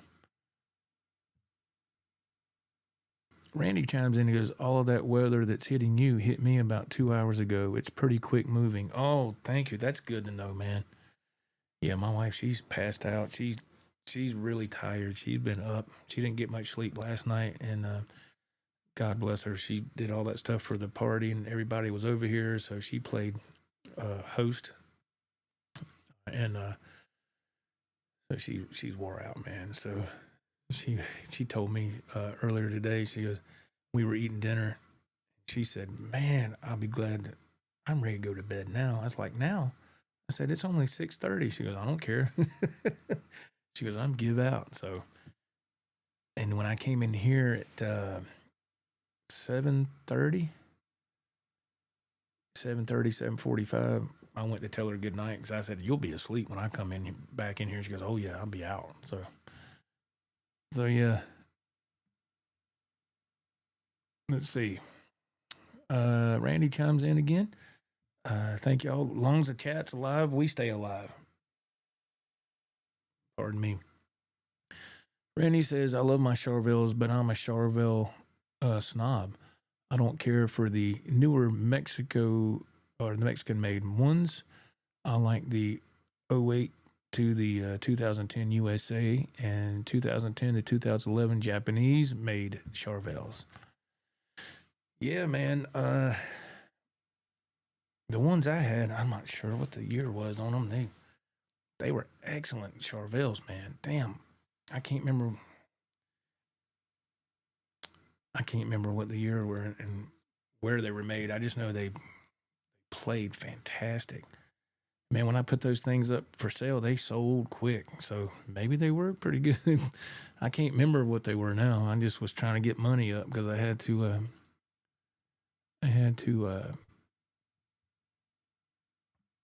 get money up for our heat pump.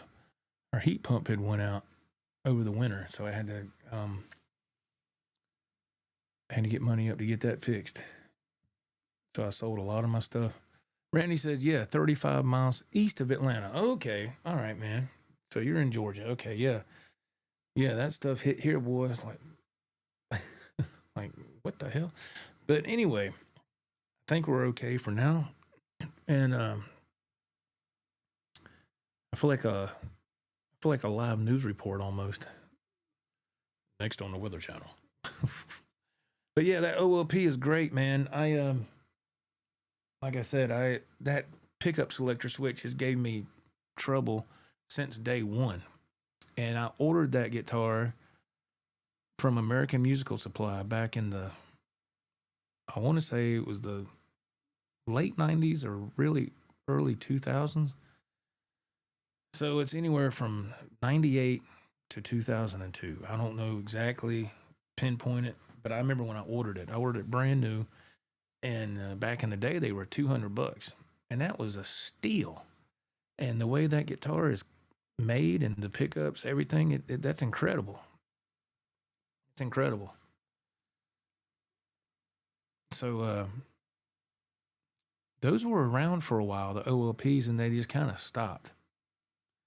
And I do have a, oh man, it's the step above. It has the Floyd Rose on it.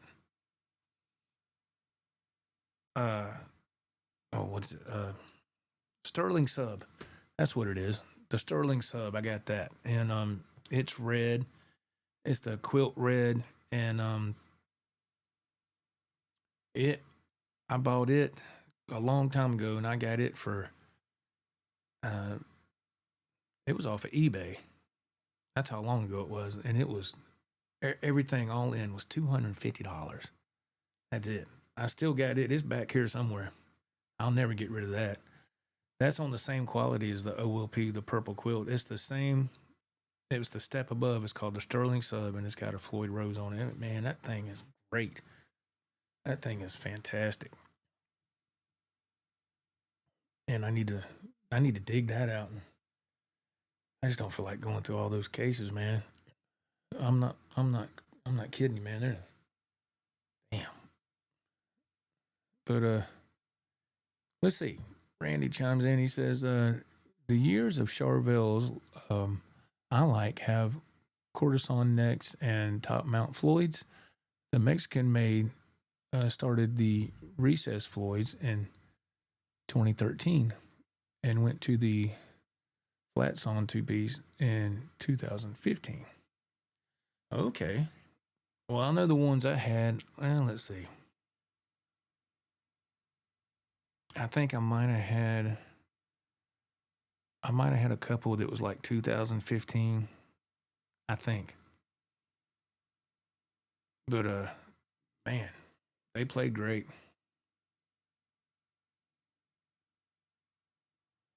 Let's see. Mr. Mick chimes in with a question.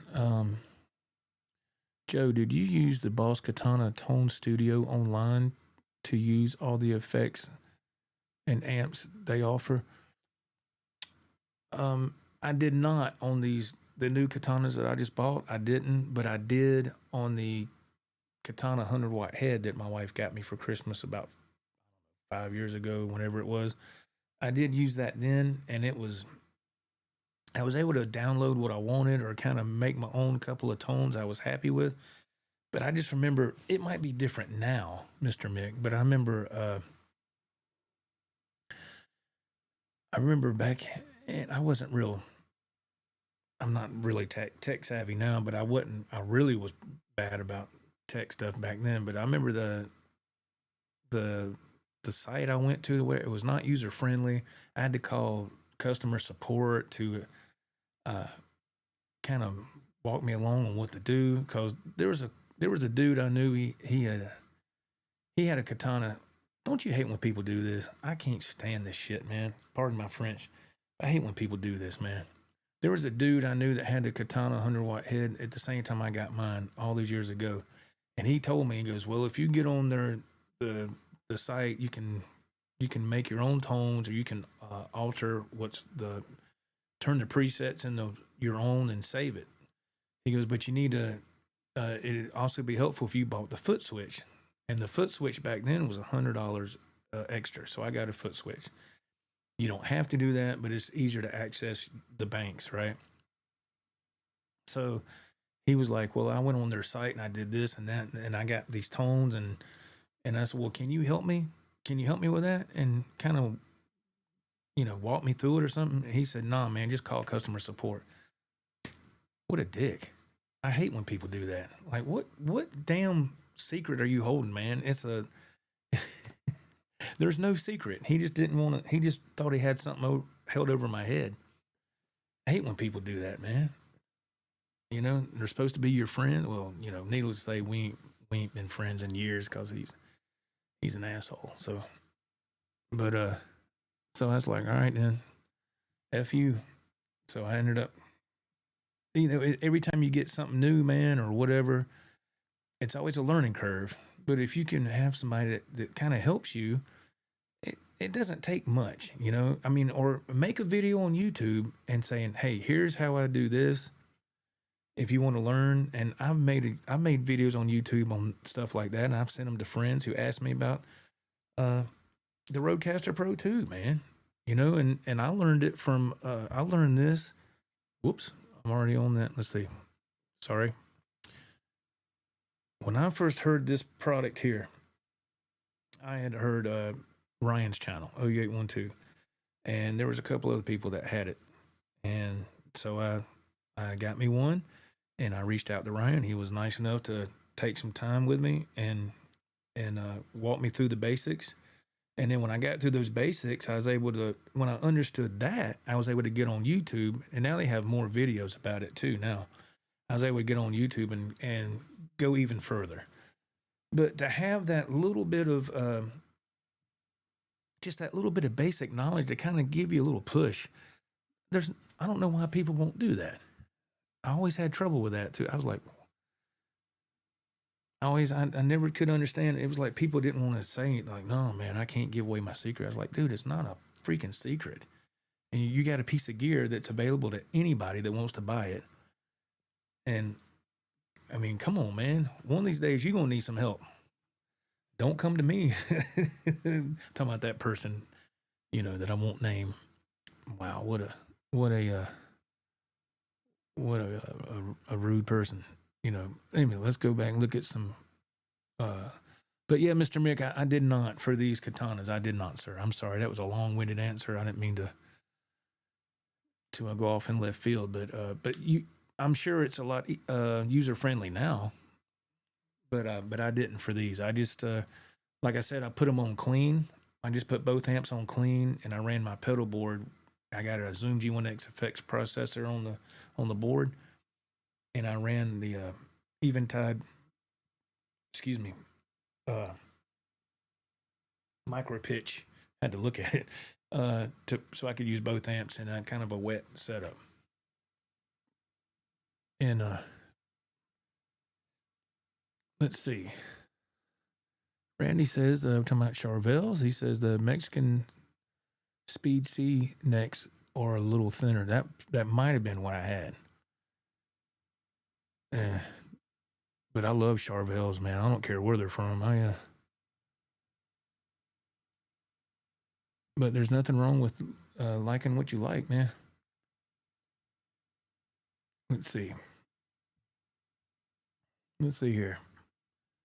I have a Made in Mexico 2020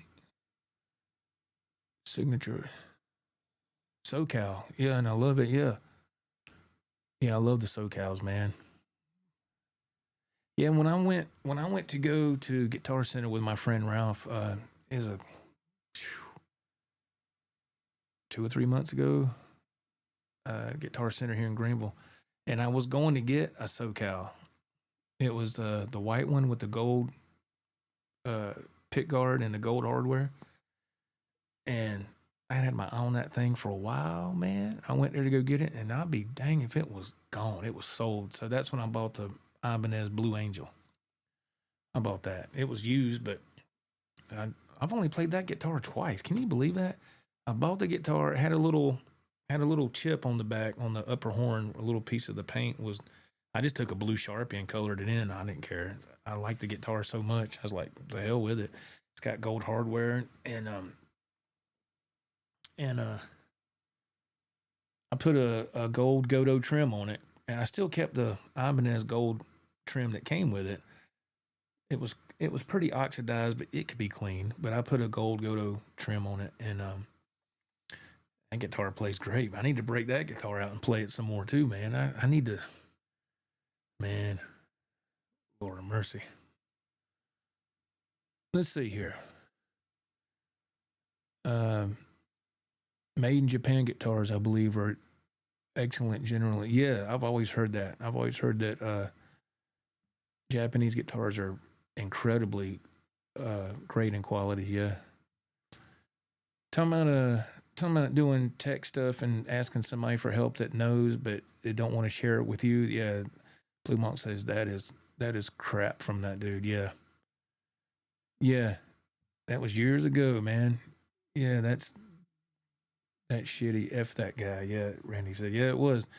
And you know what's wild is that guy's never around no more. He's not around anymore. He tried to be Mr. YouTube and it didn't work. And you know, let's see. A Star Wars question. Is the Millennium Falcon next to the TIE Fighter model a model or a Hasbro toy? The Millennium Falcon, that is a great, good eye, man. Good eye. Let's see. I don't think you can see it from this angle at all. No, can't. It's up top there. That is it's from the it's not the first generation Millennium Falcon. It's the I think the Power of the Force line. They came out with that. I think that's like the second line, I think. And I got the box back there. I went to this Star Wars phase. Now the TIE Fighter it's a newer thing. They're not, it's nothing. I just like the TIE Fighters. Now I do have an original TIE Fighter from 1977 right there. It's white. I don't know why I'm pointing so you can't see it. But and I have Darth Vader's TIE Fighter. Those are off camera. You can't see them. I went down a Star Wars rabbit hole, I guess about 5 years ago. And I dropped some money on some figures and some ships and it was the stuff I had when I was a kid. And I got the Rancor Monster, the Rancor, the guy that was the Rancor, I don't know what you call it. He was like the Rancor's keeper or something. But and I went back and I bought the first 12, and the first 12, when you're talking about Star Wars, is the first 12 original figures. I had them set up on the top shelf, and I took all those figures and I put them in Ziploc bags, and I put them in a box and taped them up and put them back there because I had to make room for that Katana amp because I got one sitting over here and I got one sitting over here so I could spread them out in stereo. So I had to move the Star Wars figures and I boxed them up, which is good. I cleaned them up and put them in Ziploc bags and they're taped up in a sturdy box. And I wrote Star Wars figures on those Sharpie over the weekend. So they're back there. They're safe. But the second shelf has got a couple more things there. But yeah, that was the Power of the Force line. I went down, like I said, on a crazy shopping spree about 5-6 years ago. And got some Star Wars stuff. I didn't spend a crap ton of money, but it was enough for me. It was enough.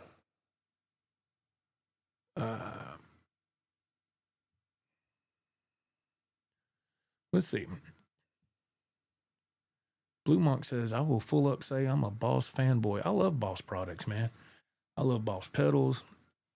And I want to say I'm not a Boss aficionado or nothing, but I want to say these Katana amps, they have the built-in Boss pedals. You know what I mean? Built in. But yeah, I got some Boss pedals on my board right now, and I've always loved Boss pedals, man. I've always loved Boss products. Let's see. Randy said that exactly, Ryan has helped a lot of folks in the community set up the Rodecaster. He helped me, and I'll always be thankful for that. So yeah, I remember people who helped me, man. I always do, you know. And whoops. Let's see. See, it jumped on me. I'm getting to the comments, y'all. Hang tight, please. Blue Monk says, I have figured out full on wet, dry, wet, and in and out dry. Ryan was my wake up call. Yeah, that's when I first heard him play. That was the first thing that jumped out at me, and I was like, "Damn!" I was like, "That sound is incredible." And I've always strived for a good audio quality sound live streaming because this is the only avenue I have, really. So, you know, for me personally, I was very thankful. And, you know, all right. Sean Zimmerman, he says, happy birthday, Joe. Hey, man. Thank you. Thank you very much. I appreciate it, man.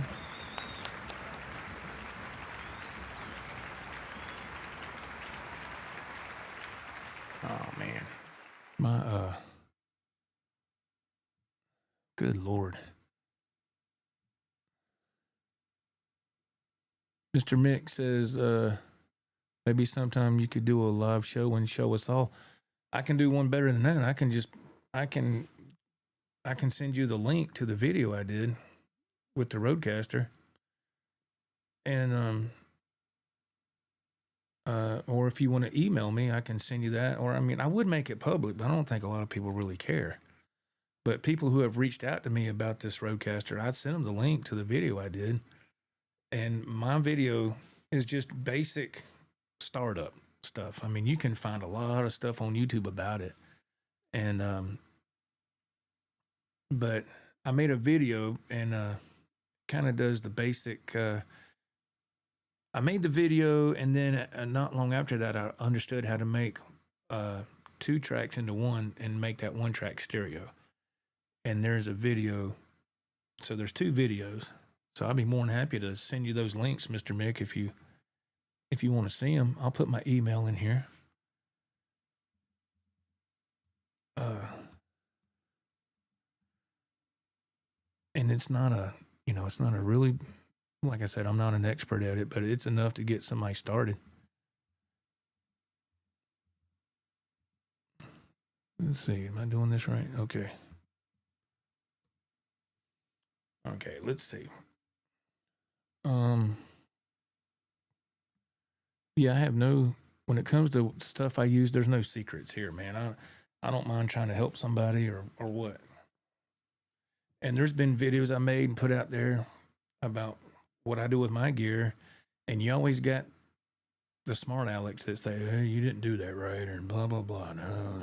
Okay, man. Well, you do you, I'll do me. How about that? You know, it works for me. And that's, you know, there's really no right or wrong. There is, but there isn't, you know, so it just depends on, how deep you want to go with it. Okay, let's see.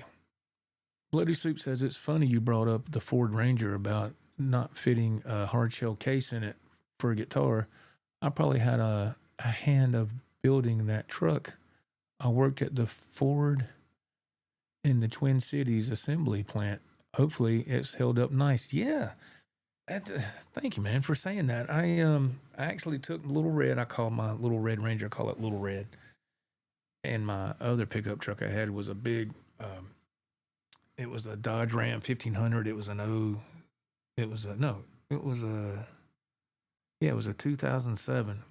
And I called it Big Blue. And it broke down on me and I ended up selling it. And the money I got, had to put some money with it. I got Little Red, and I took it today to get the oil changed. It was time. It was just a little over, maybe by a couple 100 miles. And I went to the up in town to get my oil changed because it's like you don't even have to get out of your vehicle. You pull in the bay, 10 minutes, you're done. And the guy said, it's a nice looking little truck. I've had a lot of people say that. And I'm like, well, thanks, man. I mean, it's just an '08 Ranger, but I keep it, it's for what it is. It's clean. It's not immaculate, but it's a clean little truck. And I asked the guy, I said, what size engine is in this truck? I didn't even know. He said a 2.3 takes 4 quarts of oil. He goes, it's in good shape, man. Everything, we checked everything. It's all good. You're good to go. I said, okay, thank you. So I love Rangers. I've had Ford Rangers all my adult life, man. I love Ford Rangers. They're good little trucks. Good to work on and all that stuff. Let's see.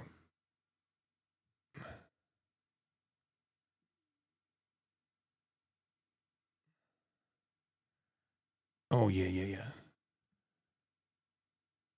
Yeah.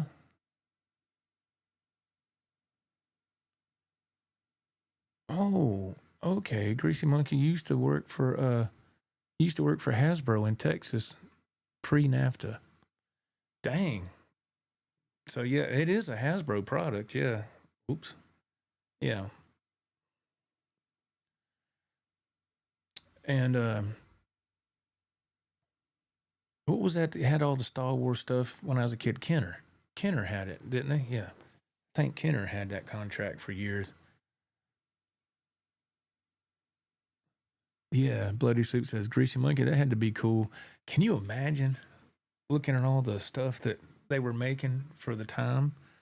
All the cool toys. And have you ever went back and looked at old TV commercials and stuff from your youth? I've done that. Man, you're talking about making me feel old. I've seen old commercials, like Christmas commercials from the 80s, late 70s into the early 80s. And man, a lot of those old Star Wars commercials, man. And I was like, good Lord, where's the time gone, man? Let's see. Let me get back to where I was at. Let's see. Okay. Randy chimes in. He says, I used to have a bunch of the 80s Kenner-made Star Wars figures when I was a kid. Then got all of the 90s ones, too. I was huge into Star Wars as a kid in the 90s. Yeah, my son, he'll be 35 this year. And I got him into Star Wars when he was a little kid. And because that was the thing, man, when I was growing up. That was it. You know, I was a Star Wars nut. And for people of my Generation X, the Star Wars, Empire Strikes Back, Return of the Jedi, that's what we call the original trilogy. The stuff that came later, I'm kind of split down the middle with it. We could go down a whole nother wormhole with Star Wars, man. But yeah, I don't know, man. Oh Lord, Mr. Mick, that would be a long show, because I don't. Oh man, maybe sometime you could do a live show where you could show us your guitar collection. I think we all would love to see that. I would love to do that if everything was easily accessible. I'm not making excuses. You know, I actually did a video. My friend Ralph came over. This was probably 3 or 4 years ago. He came over and I did a pre-recorded video and it said my guitar collection of what I had at the time. And so he actually would pull a guitar case. You hear that? Uh-oh. He would pull a guitar case from out of the back room here and open it up, and we would show it. And I was holding a mic, and I talk about the guitar. And then you always got the weird people in the comments. Some people were really kind in the comments. Some people were like, "Looks like you got more quantity than quality, dude." Like, dude, what? I mean, just because my guitars don't cost $3,000 a piece, don't mean that they're not good, you know? I was like, man, don't you just love these people that like to be a smart mouth behind a keyboard? But thank you, Mr. Mick. I would, that's why I try to swap these out every so often on the guitar walls. It's, to try to keep things rotated. Maybe one day, I could do that, but man, I'd really have to have some help in here because there's so many things to go through back there. I mean, there is cases and cases and cases, not to mention all the shipping boxes that stack back there. Because I was selling gear hot and heavy a couple of months back, 2 or 3 months ago.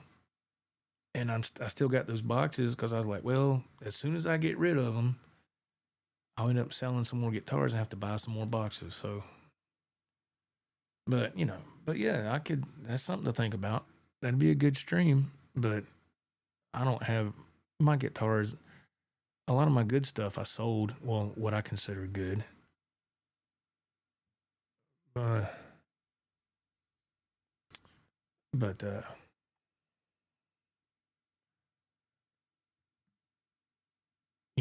I never was one of those people that had very expensive guitars. I always had what I call mid-tier,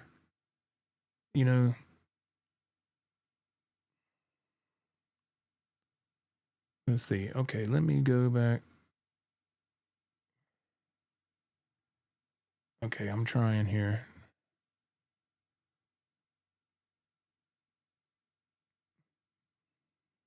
Let's see. Blue Monster. It took me some time and gear changes, but full-on Boss GX100. It's not a real amp, but the tones are all there. Oh, that's good. Yeah, like I said, it's that's what I love about guitars and gear. There's so many options, man. There's so many things out there now that is going to work for you that other people might not like, other people might. If you want feedback, you're going to need amps. Unless you get the Sun Valley Shredder from Schecter, you can get feedback that way. And that's sustained, but you can mimic the feedback that way. I did that a little bit yesterday when I played live, and a couple people didn't know what I was doing. They was like, "Oh man, you hear that? Ooh, that's shrill." I was like, "Oh man, that's rock and roll," Like on Foxy Lady, Jimi Hendrix, how he does that first opening note, it's feeding back, And so that's what I say. Let's see here. Stafford's Music Studio. What's up, man? I ain't seen you in forever, bro. He said, Joe, happy birthday. Well, yesterday. No, actually, it's today, my friend. We celebrated yesterday because today being my birthday, May the 3rd, we didn't do it today because they were calling for storms all day. And it's been overcast all day, but hasn't done nothing until about 45 minutes ago. And it started throwing down. But so we had the party yesterday, and I think it worked out better yesterday because it did rain, and then around 5 o'clock it went away, and it was good enough for what we had to do for the small gathering of people, But it worked, man. It worked, and I had fun. I'm on vacation. I mean, what else? What more could you ask for, Brother Dave says, "Oh, snap. Well, happy birthday then." Thank you, man. Thank you very much, man. I heard that you are in 2 bands now. And I don't see how you do it, man. So you're in King Cobra and you're in another band along with working full time and doing Flagstaff Productions. Holy smoke, Flagstaff. Let's give it up for Flagstaff. Damn. I mean, how do you... I don't say how you do it.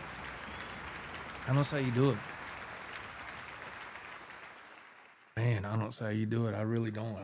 I could go into detail, but I'm not because that's you know, that'd be kind of an adult area. Flagstaff production. He said, that's correct. That's right. He's like, that's correct. Don't you forget it. Dang. Holy crap. Well, I applied for that company and I got turned down. I just said I couldn't cut the mustard. So I was like, well, all right. You know, it is what it is. But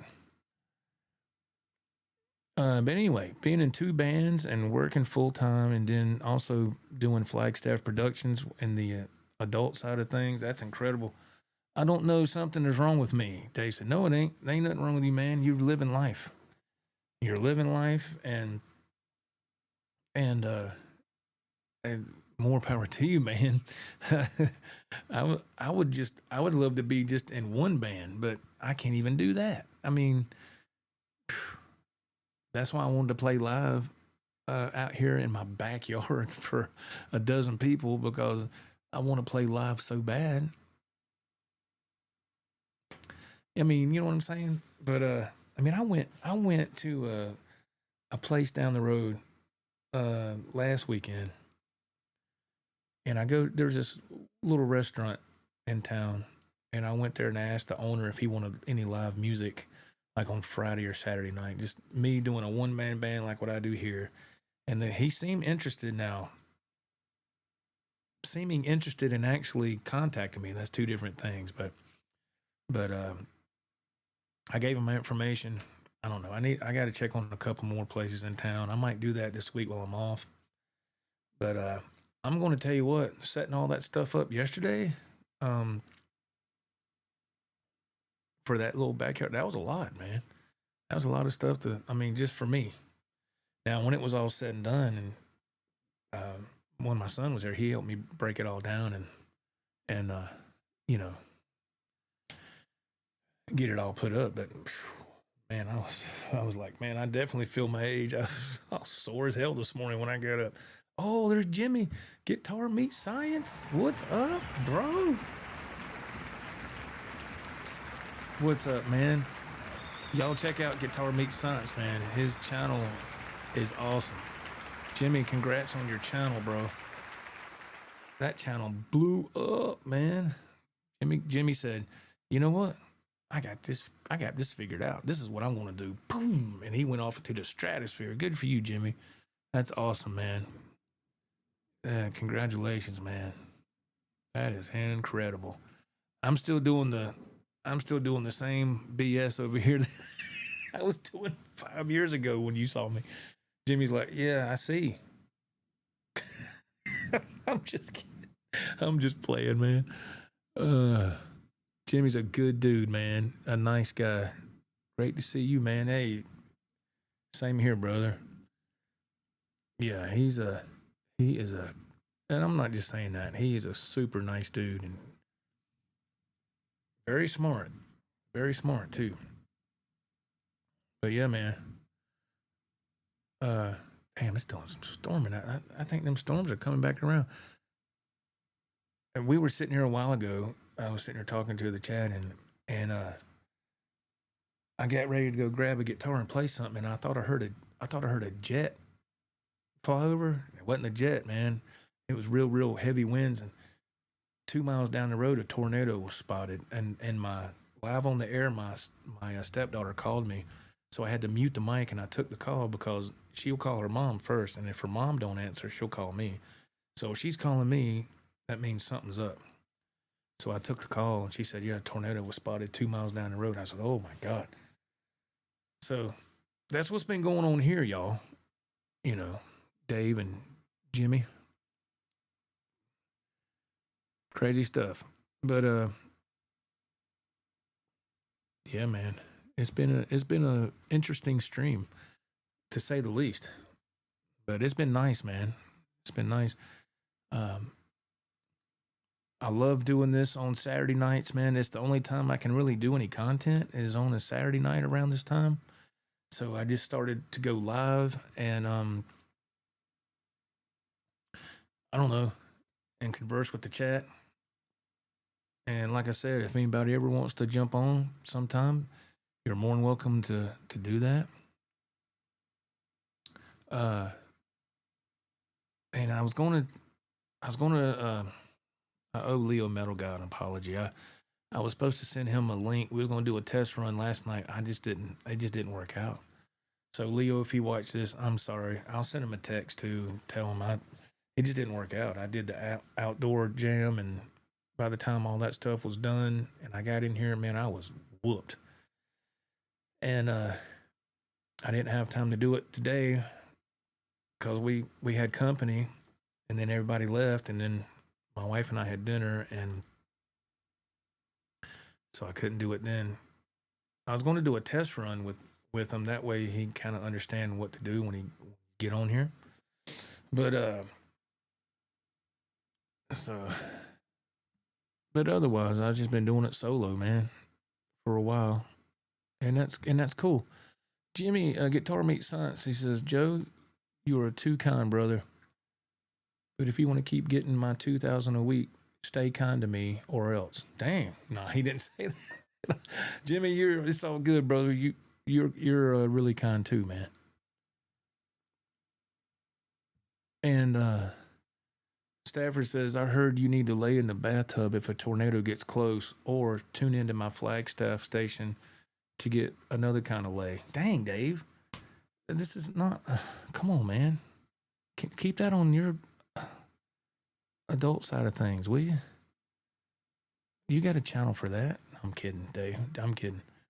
That's what I've always heard, too. Either that or get in a closet or something.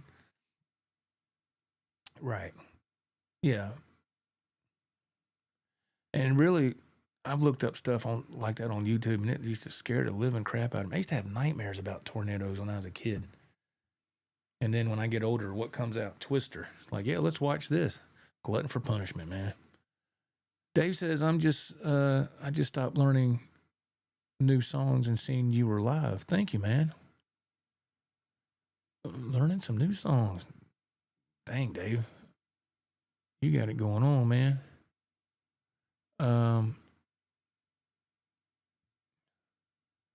Let's see. I'm trying to get this thing to work here. Okay, trying to make the chat move with this little cursor is aggravating as crap. Jimmy says, glad to see you guys are still rocking on the YouTube. Yeah, man. It's I played a little bit earlier. I got this Jimi Hendrix Monterey for my birthday, and I got that other Hendrix model like 2 weeks ago. It's been Guitar Grand Central Station here the past few weeks, but yes, Dave, is this EVMux? Yes, sir, it is. It sure is.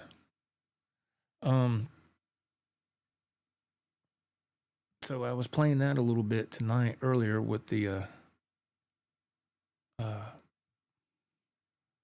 Monterey.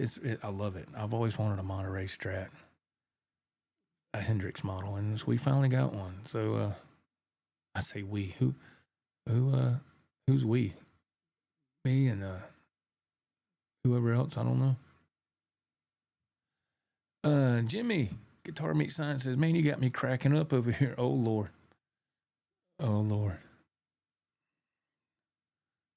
Oh, what? Talking about a tornado? What? Or go outside and throw a bottle of beer at it? Yeah. No, that's what you do with a new mixer, Dave. Remember? That's what you do. Dave got a new mixer one year, and he was kind enough to share with me which mixer to get. And he only had the mixer for, a couple of weeks or something, and we were live, and Dave spilled a beer all over his new mixer. I remember I was talking, and we had the split screen, and Dave is over there going, he's trying to I was like, what is he doing? You know? I'm like, Dave, is everything all right over there, man? Do you need some help? We got 911 over here with a mixer problem. So yeah, man. I was like, oh no, he didn't ruin his mixer. But he saved it. He saved it. Let's see here. Uh, yeah. Weren't we supposed to do a startup with? Yeah, yeah. I had to give that name up, man. I was getting a lot of heat with that from a long time ago, and I was getting. Let's just say YouTube didn't like it. They didn't like it on my channel. I can say that. Hendrix models, sweet. Jimmy says, yeah, man. I love the Hendrix models. They're I played a couple of Hendrix tunes earlier, and it's a lot of fun. Yeah, Dave, you remember that when he spilt the beer? When he spilt on the mixer? Yeah, I was like, oh man, yeah, save the mixer. Yeah, he did. He was quick into action into saving that. Absolutely. Yeah. Man, it is throwing down outside still, man. But yeah, since y'all were just tuning in, I got I was telling the chat earlier, I got probably about 5 or 6 guitars in the past few weeks. A couple of Firebirds and these 2 Hendrix models here. I got oh, there's some more stuff back there. Man, I don't even know. That's horrible. Horrible. What? Michael Curtis. I had to rewind so I could hear that again. Oh, hear that thunder going? Here it comes again, man. Talk about Twister. Oh boy.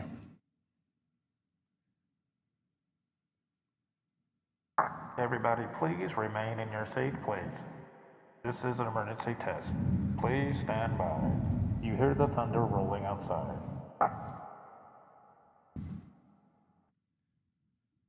Damn, the curtain just moved right here at the window. Holy crap. I'm not joking. I better quit tempting Mother Nature. I better stop. Man, let's see. Let me go back and address this chat, man. Let's see. Thank you, Dave. Congrats on the guitar. Thank you, man. Thank you, brother. Leo, your ears must have been burning, man. I was just talking about, man. I'm telling you, I'm sorry I didn't send you a link. I couldn't do it yesterday, and I couldn't do it tonight, man. It's been wide open. I apologize. I had every intention of doing it, but like I said, we had family in town and all that, and by the time they left, and my wife and I could eat dinner, it was. I couldn't. I had to come in here and practice a couple of songs, and it just didn't work out. But it doesn't mean that we still can't do a test run because I'm off this week. So I apologize. I was just telling the chat that somebody can back me up here if you don't believe me. I was like, man, I owe him an apology because it's not like I just meant to leave you hanging.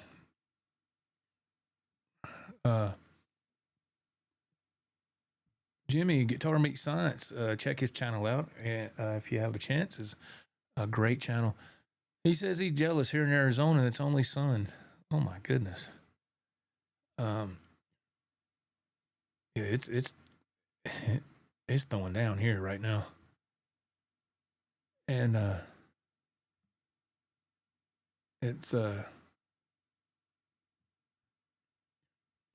see. Stafford's Music Series says, that's awesome. I wish we could get some thunder. I might sleep good. I'll pass on the tornado. Yeah. I say, yeah, I'll pass on that. I hate when the weather gets like that. Michael Curtis says, stay safe, man. Yes, sir, we are. We're just riding this out the best we can. Let's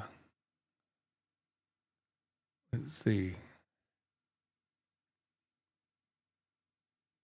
Leo Metal Guy says, it's cool. Yeah, man. I'm sorry, man. It's just one of those things, man. I was like, man, and I got to talk to Leo Metal Guy on the phone this past week. Super nice guy. He says, Joe, family first, my friend. There's always another day. Yeah. Hey, if you want, we can do it tomorrow because I'm on vacation. I'm not working. So if you're available tomorrow, I'll text you. You don't have to say in here. I'll send you a message. I got your number. So we can do a test run tomorrow if you want. We can absolutely do that. But yeah, I talked to Leo on the phone, and he has been a super supportive subscriber over the years. Super nice. And just everybody here has always been so nice and supportive. I appreciate each and every one of y'all. People that watch on the replay, thank you so much, man. Everybody's been so kind. And this little channel here, man, we just do a live show once a week, and if I had my way, I would do a lot more content. I'm sorry, I'm trying to get this chat situated so I can read it. I know I sound retarded. Well, I can't multitask really good. With this set, I love EVMux, but trying to get the cursor to move on the chat is like getting a thread through a needle almost. Okay, Leo says, he chimes in. He says, if you're having a thunderstorm there, it won't be long before it hits here. Yeah, I don't know. It's possible, I guess. I hope not, because you're up north of me, and I'm not sure how the storm is moving. Hopefully it's not going up north. Usually, I don't know, I need to look at the weather, but usually it just keeps going east, and it goes toward the coast, and when I mean the coast, like Myrtle Beach. And because whenever I have to work and it's storming, it'll be storming at work, which is in Spartanburg. I don't live in Spartanburg, by the way. But and when it's storming, I'll head southeast toward the coast, and I'll be in that stuff, man. And I might outrun that storm for a second. And by the time I get down there, start dropping my trailer, that storm's already caught up. And storms don't move that quick, but I think it's just a matter of how big they are. And it's incredible. I've always been kind of fascinated with stuff like that with the weather. Not enough to, be a meteorologist or nothing, but I've always thought it was pretty wild. Stafford, Brother Dave says, yeah, it just gets cold up there where he's at. Yeah, I think right now it's nice. I'm assuming, but I think Dave's area where he's at, and I could be wrong, it kind of reminds me of Canada's climate. I think Dave's, they only have like 9 or 10 months of winter, and like 2 or 3 months of good warm weather. I think that's the way it is in parts of Canada. They have like 10 months of cold and only 2 months. I was like, man, there's no way that I could do that. I would move. I don't care what kind of job I got. I'm out, man. I'm out of here. All right, let's see. Leo Metal Guy, I'm getting to the chat, y'all. I'm sorry. Let's see. Leo says we can do a test tomorrow and a live on Wednesday if you like. Hey, there's an idea. Take advantage of my time off, right? Do more content. I mean, hey, that sounds like a good idea, Leo. We might just do that. I don't have nothing else going on that night unless something pops up, but let's see. Let me make sure I get this. Let's see. Hey, Derek. Hey, man, how are you? Derek, is that Miracle? Joe, love this channel so much. Thank you very much. Quick question with your PV Wolfgangs. Okay. I don't have many of them left. I only have 2. I've sold about all of them. I got 2 PV Wolfgangs left. They don't have the original electronics. When I got them, the original pickups were missing. And not missing. That is so not correct. They didn't have the original pickups. They had put in crappy pickups and crappy electronics. So I took the humbucker out and replaced it with an EMG 81. And if you've ever installed EMG pickups, they come with a non-soldering wiring kit and output jack and all that. And that's what I did with my 2 remaining PV Wolfgangs. I put EMG 81s in them, and they have really good Floyds on them. But the other PV Wolfgangs I had, I sold them. And the last 2 I sold recently. They were the last 2 I had that were all original pretty much. But I'll be more than happy to answer any question. Stafford says it's a bitch with EVMux. It is with this chat. I love EVMux. I love the quality that you get.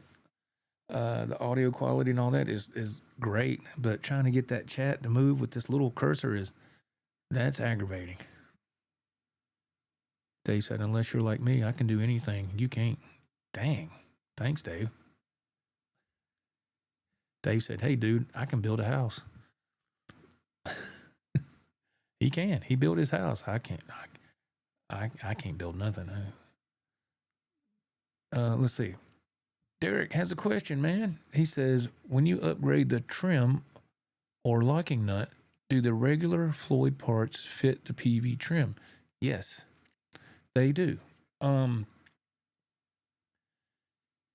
Yeah, and now the PV Wolfgang specials, one of the last ones I had, it had the original PV trim on it, and I didn't like it. It was oxidized really bad, and it just wouldn't hold its tuning. I didn't have to replace the nut. The nut was fine. I did put stainless steel screws, locking screws in, or titanium. And if you want those, please heed my advice. Munster bolts. Get them from Amazon. Munster bolts. If you go anywhere else, you're going to run the risk of the screws not being long enough.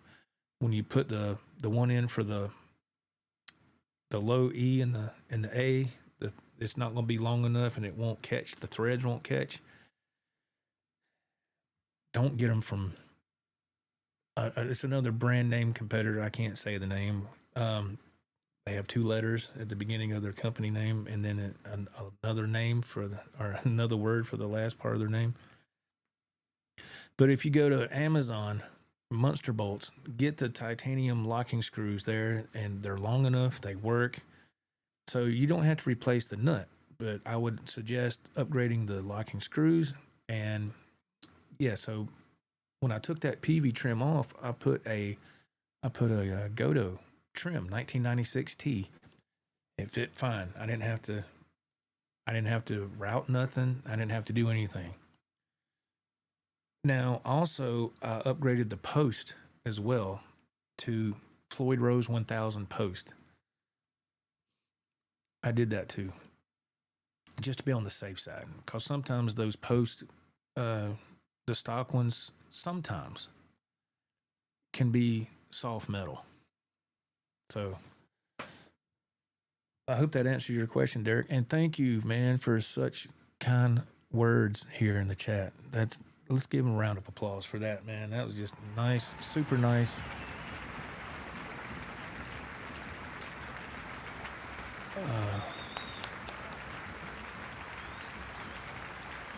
Okay. Oh, we got this thing moving again.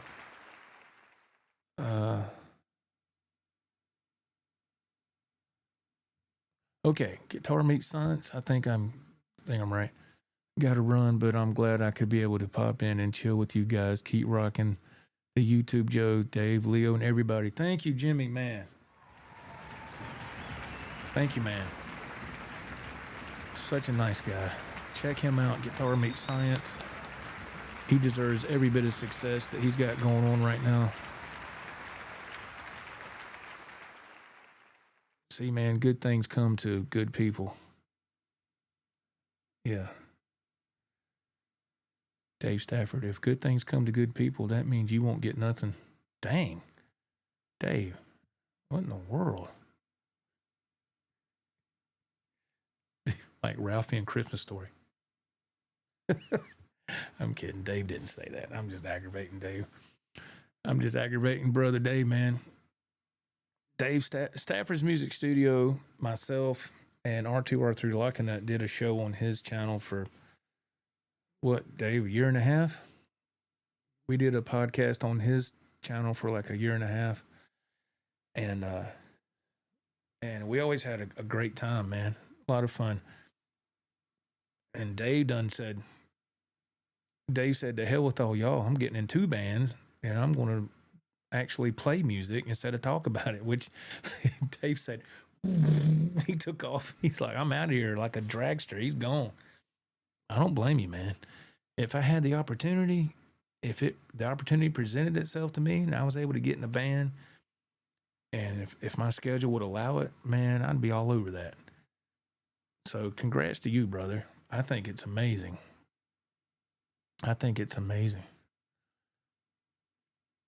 Leo Metal Guy makes a comment. He goes, I'm planning on putting an EMG 81 in my solar guitar. There you go. Yeah, man. There you go. I love the EMG 81s. I didn't know, I mean, they've been around for a long time, but I didn't know that they were the solderless setup. And somebody brought it to my attention. I think it was R2R3 Larkin that brought it to my attention a couple of years ago, and I just kind of forgot about it. And then I was going to Guitar Fetish for a while to get their wiring harnesses and their brand of pickups because they're plug and play. And then when I heard about the EMG 81, I started looking it up on YouTube and how you can put it in and without because I can't. Soldering is not my skill set. I'm horrible at that. So when I came across this EMG 81, the whole kit, I started doing that, and I was like, wow, man. So that's a good alternative for like the PV Wolfgangs I have that are, like I said, I was talking about that a minute ago with those electronics. I just put the EMG 81s in the bridges, man, and it's off to the races, man. They play great. It's still a PV Wolfgang special. It's still the body and the neck and the trim and all. But I enjoy it very much. It's easy. If you're doing just one pickup, EMG 81, just the one, it's easy. It is really easy. Brother Dave, he says, what's he saying? You're going to shoot your eye out. Yes, 1.5 years, good times, lots of profanity. Dave, when Dave and R2 would get on there, and they would have a little bit of the spirits, the going on. They would they'd let it fly, but man, it was hilarious. I think I never laughed so much in my life, other than being with those 2 guys on that show. They had me cracking up. I was crying. I was laughing so hard, and it was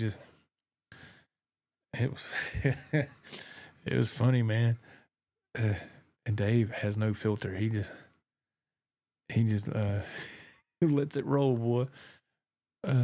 Thanks. It's really hard to balance life, but so far so good. No time for TV, all guitar.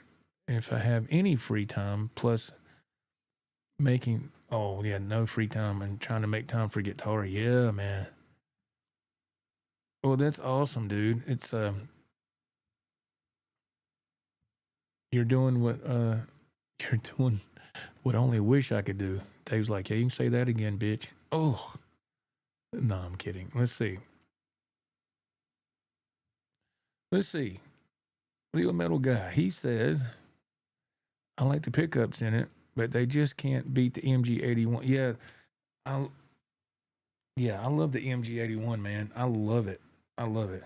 Solar. Is it solar? Isn't that dude? Will it chug? Isn't it that guy? Ain't that his is that his guitar line, I think? I'm drawing a blank on that guy's name. He has a huge channel.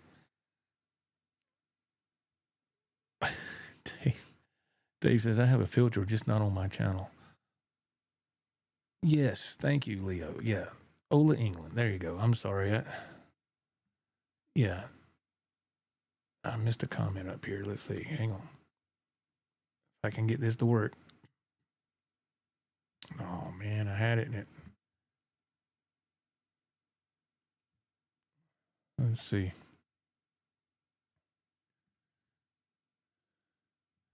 Oh, man, this thing just completely went crazy.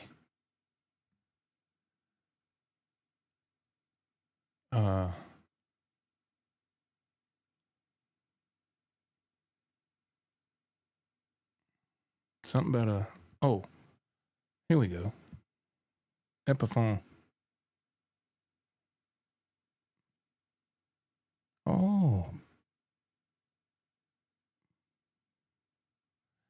Yeah, Epiphone. Yeah, Epiphone is good. I got a few Epiphone guitars still. I don't play them as much. I'm just not a big. I don't know. I'm just not a big Les Paul player.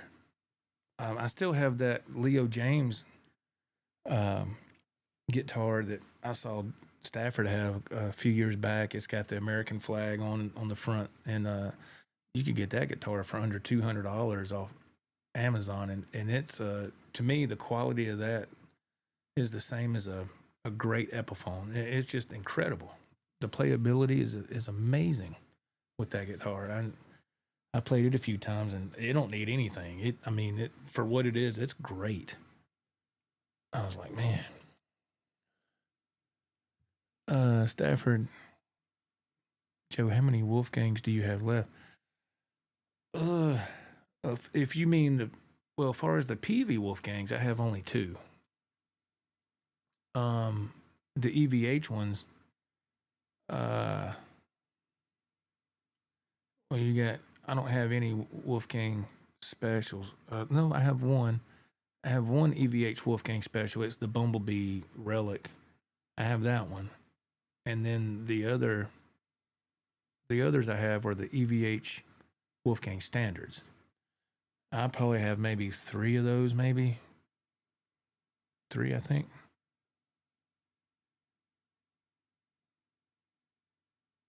Okay, there's 2 back here. Let me see. There's 2 cases back here. Man. Yeah, I got 2 standards back here and one of the specials back here, and it has the EMG81 on it. So I don't have that many left, honestly. Wow, I just thought about that. I really don't have that many left like I did. I've sold so many things a couple months ago. Let's see. This old stoner. Hey, man. I haven't seen you in a long time, man. I just got an Inspire today. Already had a Nova Go. There you go. SP1, both fun guitars. Yeah, I got this right here. I did the review of this guitar here. And this guitar is a lot of fun. A lot of fun. Let me switch cameras here because can't hardly see it. Right there. This guitar is a lot of fun right here. And I'm going to do one more video this week with this guitar. And a lot of fun. I like this one better than the LP model. It stands for Les Paul style. I like this one a lot better.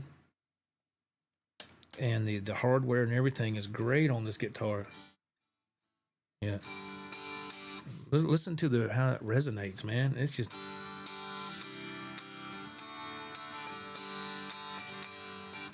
That's crazy.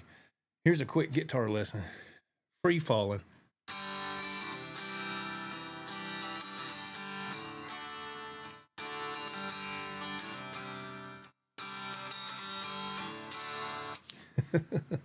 My buddy Walter taught me that. Even though free falling is not in that key, free falling is in the key of D.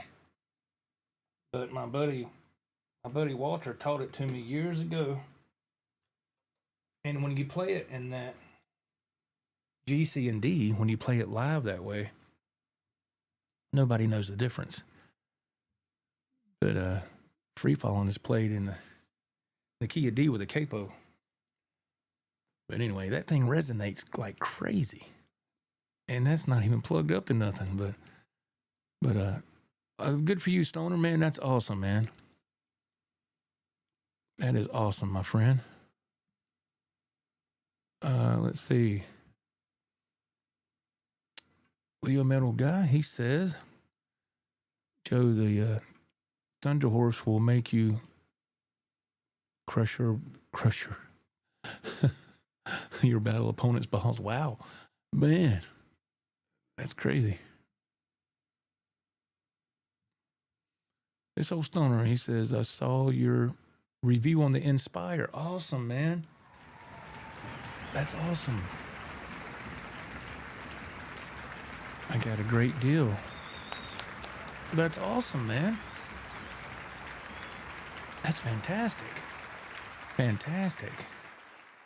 I'm glad to hear that, my friend. That's awesome.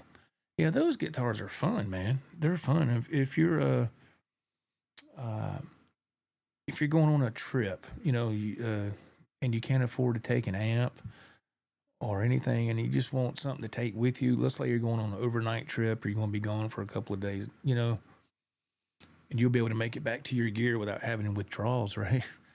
Something like that's great to take. It's fantastic to take, and that way you have something to play. And you heard how it sounded. I'm not even plugged up. And yeah, those are fun guitars, man. Those are a lot of fun. Things have come so far with technology. That's why I love little guitar gadgets and stuff like that. Guitar effects processors, new pedals. I mean, man, like the Tank G I got, Playwell Tank G, $79.99 from Amazon. That if you're not familiar with that video, that I did a live stream a few weeks ago,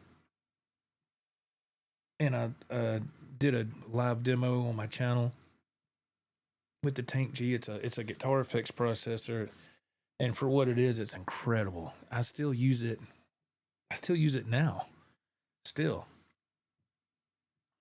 And stuff like that is what I'm talking about. Little things like that come out, and it's just like, wow.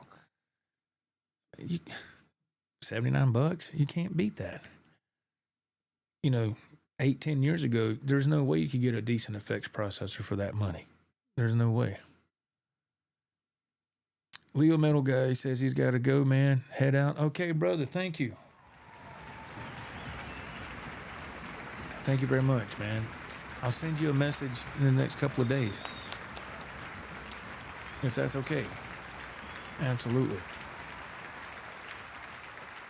Yeah, man. But I love this stuff, man. This stuff. And that Guitar Max Harley Benton guitar that's sitting behind the blue powder, that guitar is incredible. I know you can't see it, it's behind that one, but that Guitar Max, man, that guitar is great. I think it was $500, and I think I paid, and it came from Harley Benton. What, Thomann? Is it Thomann? Thomann? And to get it shipped from their warehouse in Germany here, it was like, I don't know, $50 from Germany to here, and it was here in under 5 days. I mean, it got here quick. That guitar, it's got a Floyd Rose 1000 on it. It was set up big props to the Toman warehouse, the Toman Guitar Company. That was the first time I ever ordered anything from them, and I was shocked. You get a lot of guitar for $500. A lot. This old stoner. Let's see here, man. I got the Nova Go for $200 on Black Friday, and the Inspire arrived today. And with my $100 off and credit, I got it for $375 after taxes. Man, that's awesome. That's awesome, man. Congratulations. That is a great deal. Did you click the link I had in the description? I hope you did. I hope you did, because that's, if you did, that's how you get that $100 off. Yeah, man. If y'all aren't familiar with that, what he's talking about, go to that to my channel and go to the review I did on the Enya, E-N-Y-A, that guitar I just held up here a minute ago, and watch that video. And if you go to the description, you'll see a link there, and click that link and you can get that guitar, and you get $100 off with that link. Sure do. It's a fun guitar. Really fun. Really, really fun. Well, y'all, we've been on here for, oh my goodness, 3 hours and 16 minutes. 3:17. It just changed. That's incredible. We've sat here through this. It's still storming outside really bad. We've sat here through some live music. We've talked about anything from Jimi Hendrix conspiracy theories to what else we talk about? All kind of stuff. Cool guitar gadgets, guitar playing. We went through some songs. We went through all kind of stuff, man. It's just a lot of fun. We talked about the Rodecaster Pro 2. We talked about the Enya guitar here for a little bit. We had some fun. We had some laughs, and we had some old friends drop in and say hello, and that's always a great thing to see. Always. We got another comment here. Brother Dave says, Joe, I just want to say, with all the songs, if you found the right band, you would be great in it. You could just gig. You practice on your own so much. Oh, thank you, Dave. Thank you, man. Thank you, Dave. I appreciate that very much. You're too kind. Oh, man. Larry, what's going on, man? Work less, enjoy life more. Check out Larry. Am I doing this right? Check out Larry right there. Check him out, man. Work less, enjoy life more. Super nice guy. Larry is out camping. Larry, are you doing, I'm assuming you're doing YouTube full time now. I'm assuming, because YouTube is, man, congratulations if you're doing it. I want to say you are. I don't know, but that's awesome. And I wish I could. But, one day, man. But thank you, Larry. Thank you for saying happy birthday, man. I did get my wife and I a tent. We haven't used it yet, but I did get a tent. I got a few.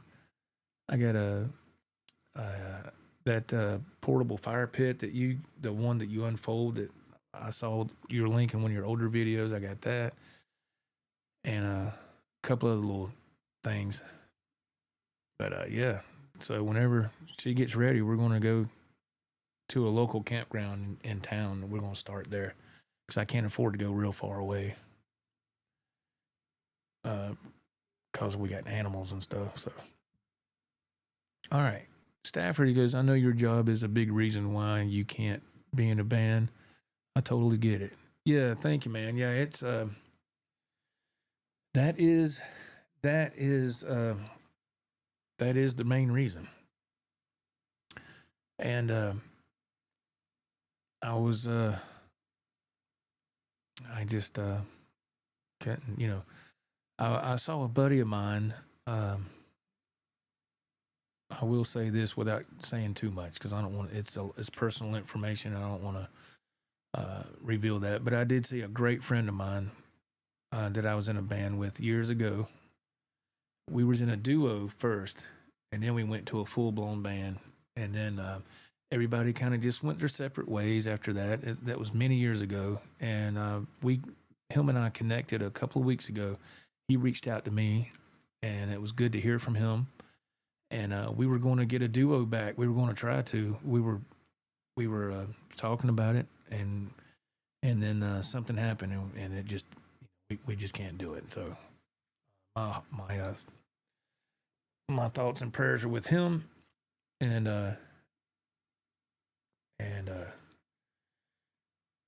that's all I can say about that right now. So, but he was my mentor on a lot of songs, like the song I just played for you there, you know, and that free falling thing.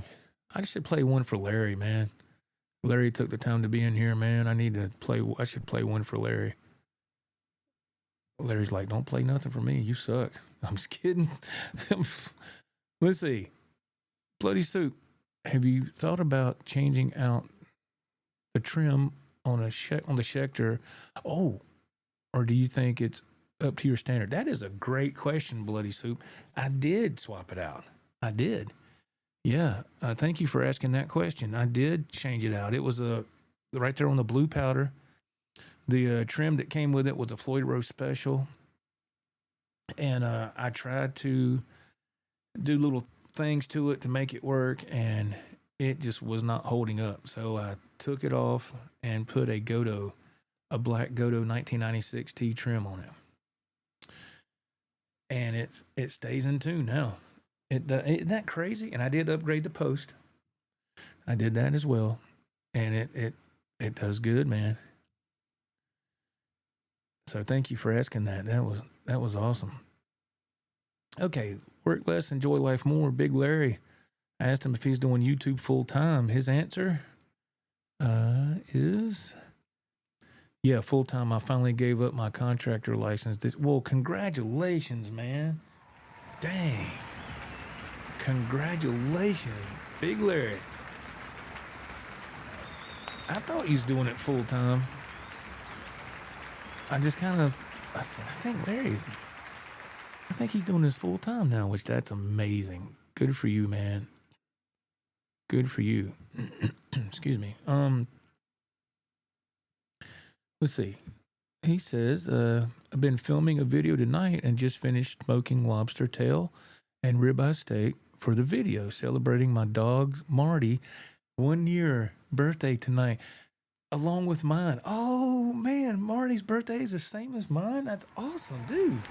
Look, right there, Artie McFly. You know how we roll, Larry. You know how we roll.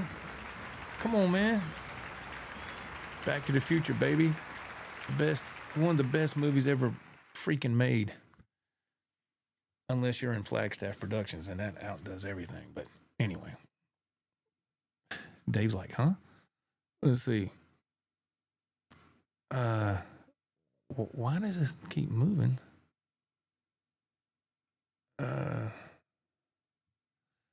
Bloody Soup says, play another song. Are you serious? Y'all want to hear another song? We got 12. Well, maybe more than that. It's funny that the chat number does not reflect the number of people watching. That's just the amount of people participating right now.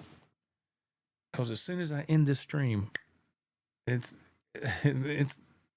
you know, for my little channel, it's a nice little number. It's nothing like Larry or nothing like that, but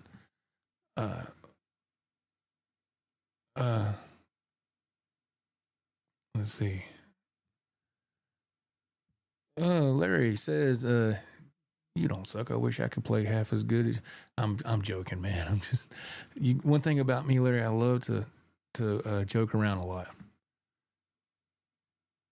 And my good friend Stafford's Music Studios in here. He's in 2 bands right there. Jam us out. He says, I want to work less. Yeah, man. That's Larry's whole mindset. Work less, enjoy life more. And boy, if that ain't the truth, I don't know what is. Bloody Soup says, it's your birthday, have some fun and rock on. Well, okay. Okay. All right. You asked for it. Okay. All right, Larry. Let's do one for Marty's birthday. And I gotta move some stuff around here. Hope I don't. All right, I gotta move this chair over.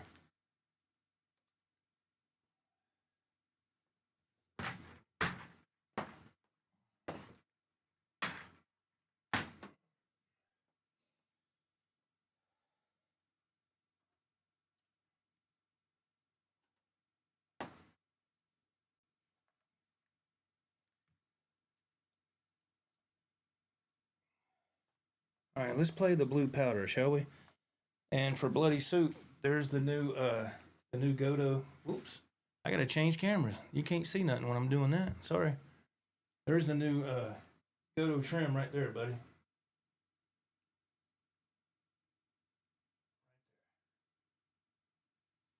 So I took off the Floyd Rose Special and got this going on now. So let's see. Say, Larry, this is live, man. This is what I'm talking about. Just turn it on and go for it, man. This is always the fun part. Well, I try to be anyway. So let me demonstrate something with this guitar. It has a pickup in the neck called a Sustainiac. And when that pickup is engaged, it'll provide, the note will last indefinitely until you make it stop. And I'll demonstrate that here for you. First of all, let me tune. You always tune first. Make sure we're tuned up first. I played this guitar last night on the outdoor jam, so it's probably going to be a little sharp because I was outside and it was hot. So strings like to move around a little bit.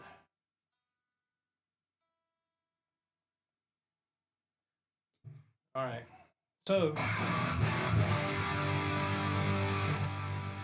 So Marty is listening. Oh yeah, man, cool. So what I'm going to do, Larry, is I'm going to flip this switch and I'm going to hit a note, right? And I want you to listen.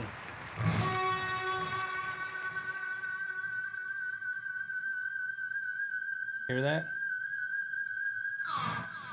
It just lasts until you don't want it to last. Okay.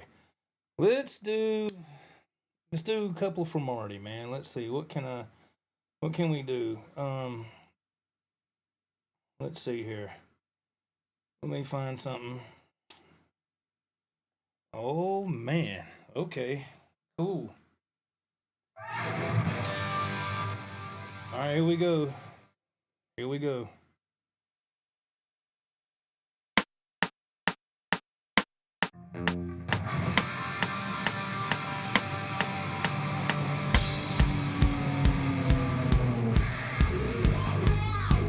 Why? Well, let me roll up onto the sidewalk and take a look, yes. Whoa! She's beautiful. I'm talking about a Yankee Rose. And she looks wild, wild.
Man, shoot, boy. Gotta do another one for Marty if we can find one. Marty's birthday. Oh, yeah. Come on now. Let's see. Oh, man. Come on now. You gotta keep the rock and roll going, right?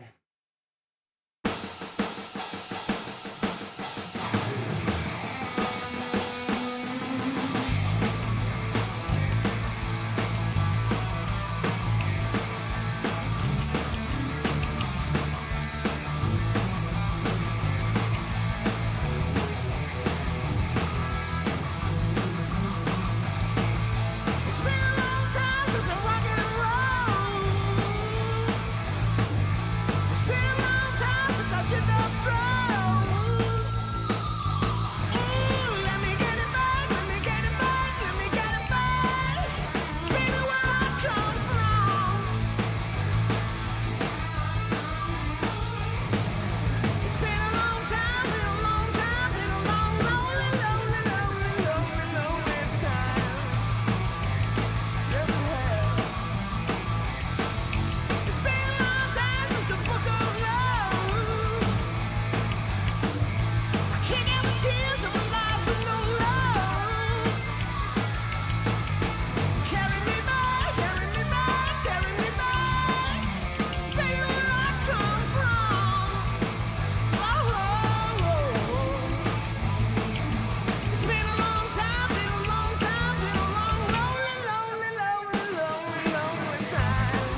Happy birthday, Marty.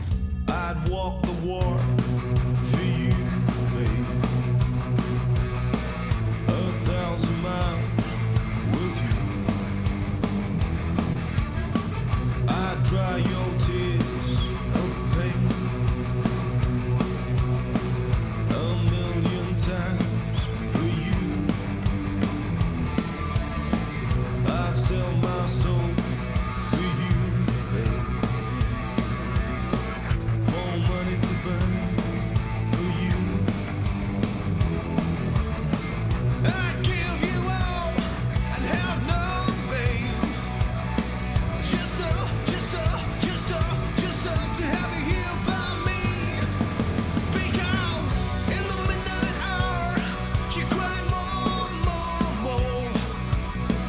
With a rebel yell, she cried more. Ow. In the midnight hour, babe, more. With a rebel yell, more.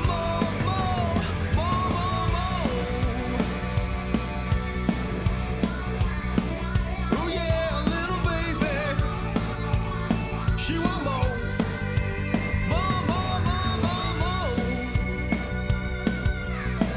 Oh yeah, little angel,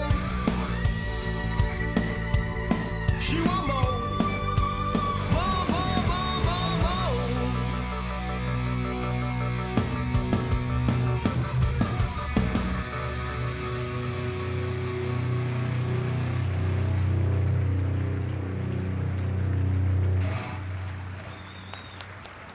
Yeah. All right, guys. Steve Stevens, yeah, he's a badass guitar player, man. Larry, you still here? Cut the delay off. No delay. All right.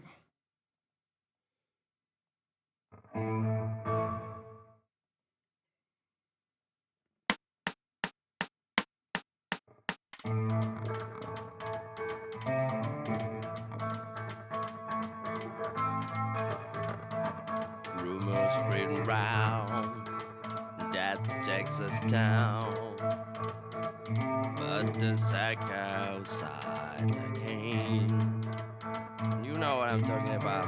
Just let me know if you wanna go to the home out on the range. They got a lot of nice girls.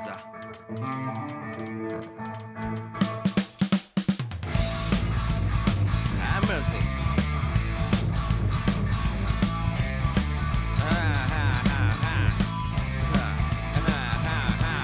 Well, I hear it's fine if you got the time and the tent to get yourself in. And I hear it's tight almost every night.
Oh man. All right.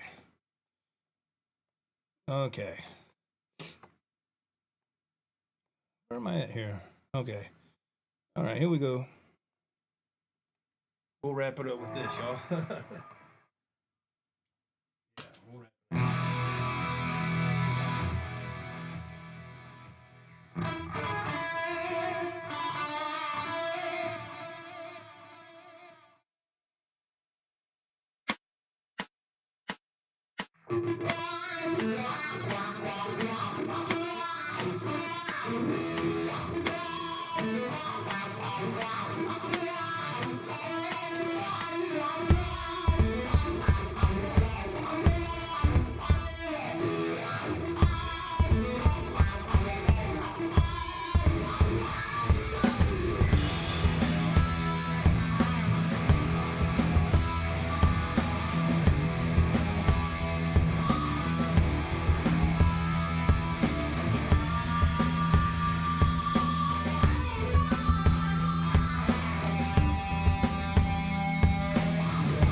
All right.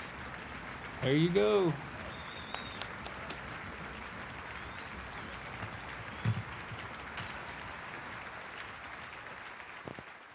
Oh, man.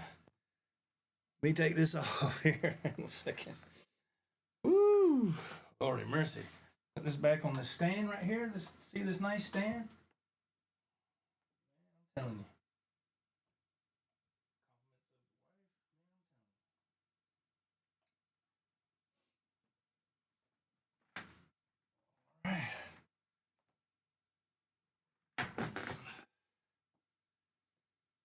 Oh, Lordy. There we go. Okay. All right. So let's get this camera back around. All right. Oh, man, we got a few more minutes. We got to go a few more minutes to hit that 4-hour mark. Let's look at the chat real quick. And oh, man, this freaking thing. Let's see. Dave Stafford said, it's time for another beer. Oh, my goodness. Yes. Drink it up, my friend. It's a celebration. I had a, what is it? I had a, not a wine cooler, but it was a screwdriver. I forget the name of the company. First one I ever had. It was good. It was good, man. Bloody Soup 74 says great playing. Thank you, man. Thank you very much.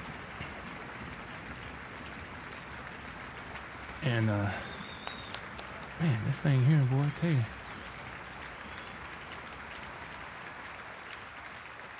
All right. Larry, thank you, Larry.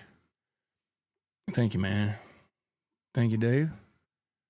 Thank you very much. I appreciate that, man. Oh, man, when I get this thing going, it ends up doing some weird stuff on me. Okay, here we go. Bloody Soup, he says, your setup sounds awesome. You got that down. Thank you, man. I appreciate that. Thank you.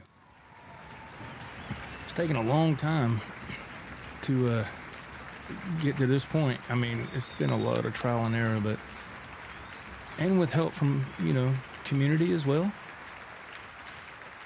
Hey, Jimbo, what's up, man? I can't believe it. Jimbo. I told him if he would pop in here, he would get probably, 5,000 big ones. Here he is. Dang. All right. Let's see. Bloody Soup says that sustainer is a wowzer. Yeah, it's fun, man. It's something you can't use it on everything because it'll get old quick, But it's a fun little toy, a fun little magic trick to pull out of the hat every once in a while, if you will. Let's see. And Jimbo, he says, happy Saturday, everyone. Yeah, man. It's well, it's not Saturday here no more, but but it will be. Let's see. Cushman, hey, how are you, man? Thank you for being here. He says happy birthday. Thank you, man.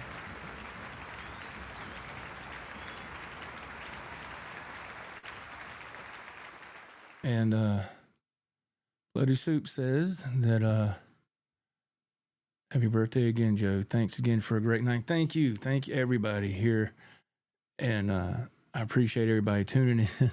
William De Silva says, holy crap, you're still on. Yeah, I'm wrapping it up, man. Trying to do it right, man. Trying to wrap up the birthday right, the best I can. Trying to go for a new record. I think we hit it tonight. So, all right. That's it, y'all. Thank you to everybody who took the time to tune in and to be a part of the chat. If you watch this on the replay, man, thank you so much. I really appreciate it. It's been a lot of fun. It's been a great birthday stream, so it was not possible without y'all. So thank you. It is still raining out there. It's still storming. It's man, it's crazy. So thank y'all very much. We will see you maybe Wednesday night. I don't know. We'll see. Until next time, be safe, be kind to each other, and God bless. See you later. Take care. Bye-bye.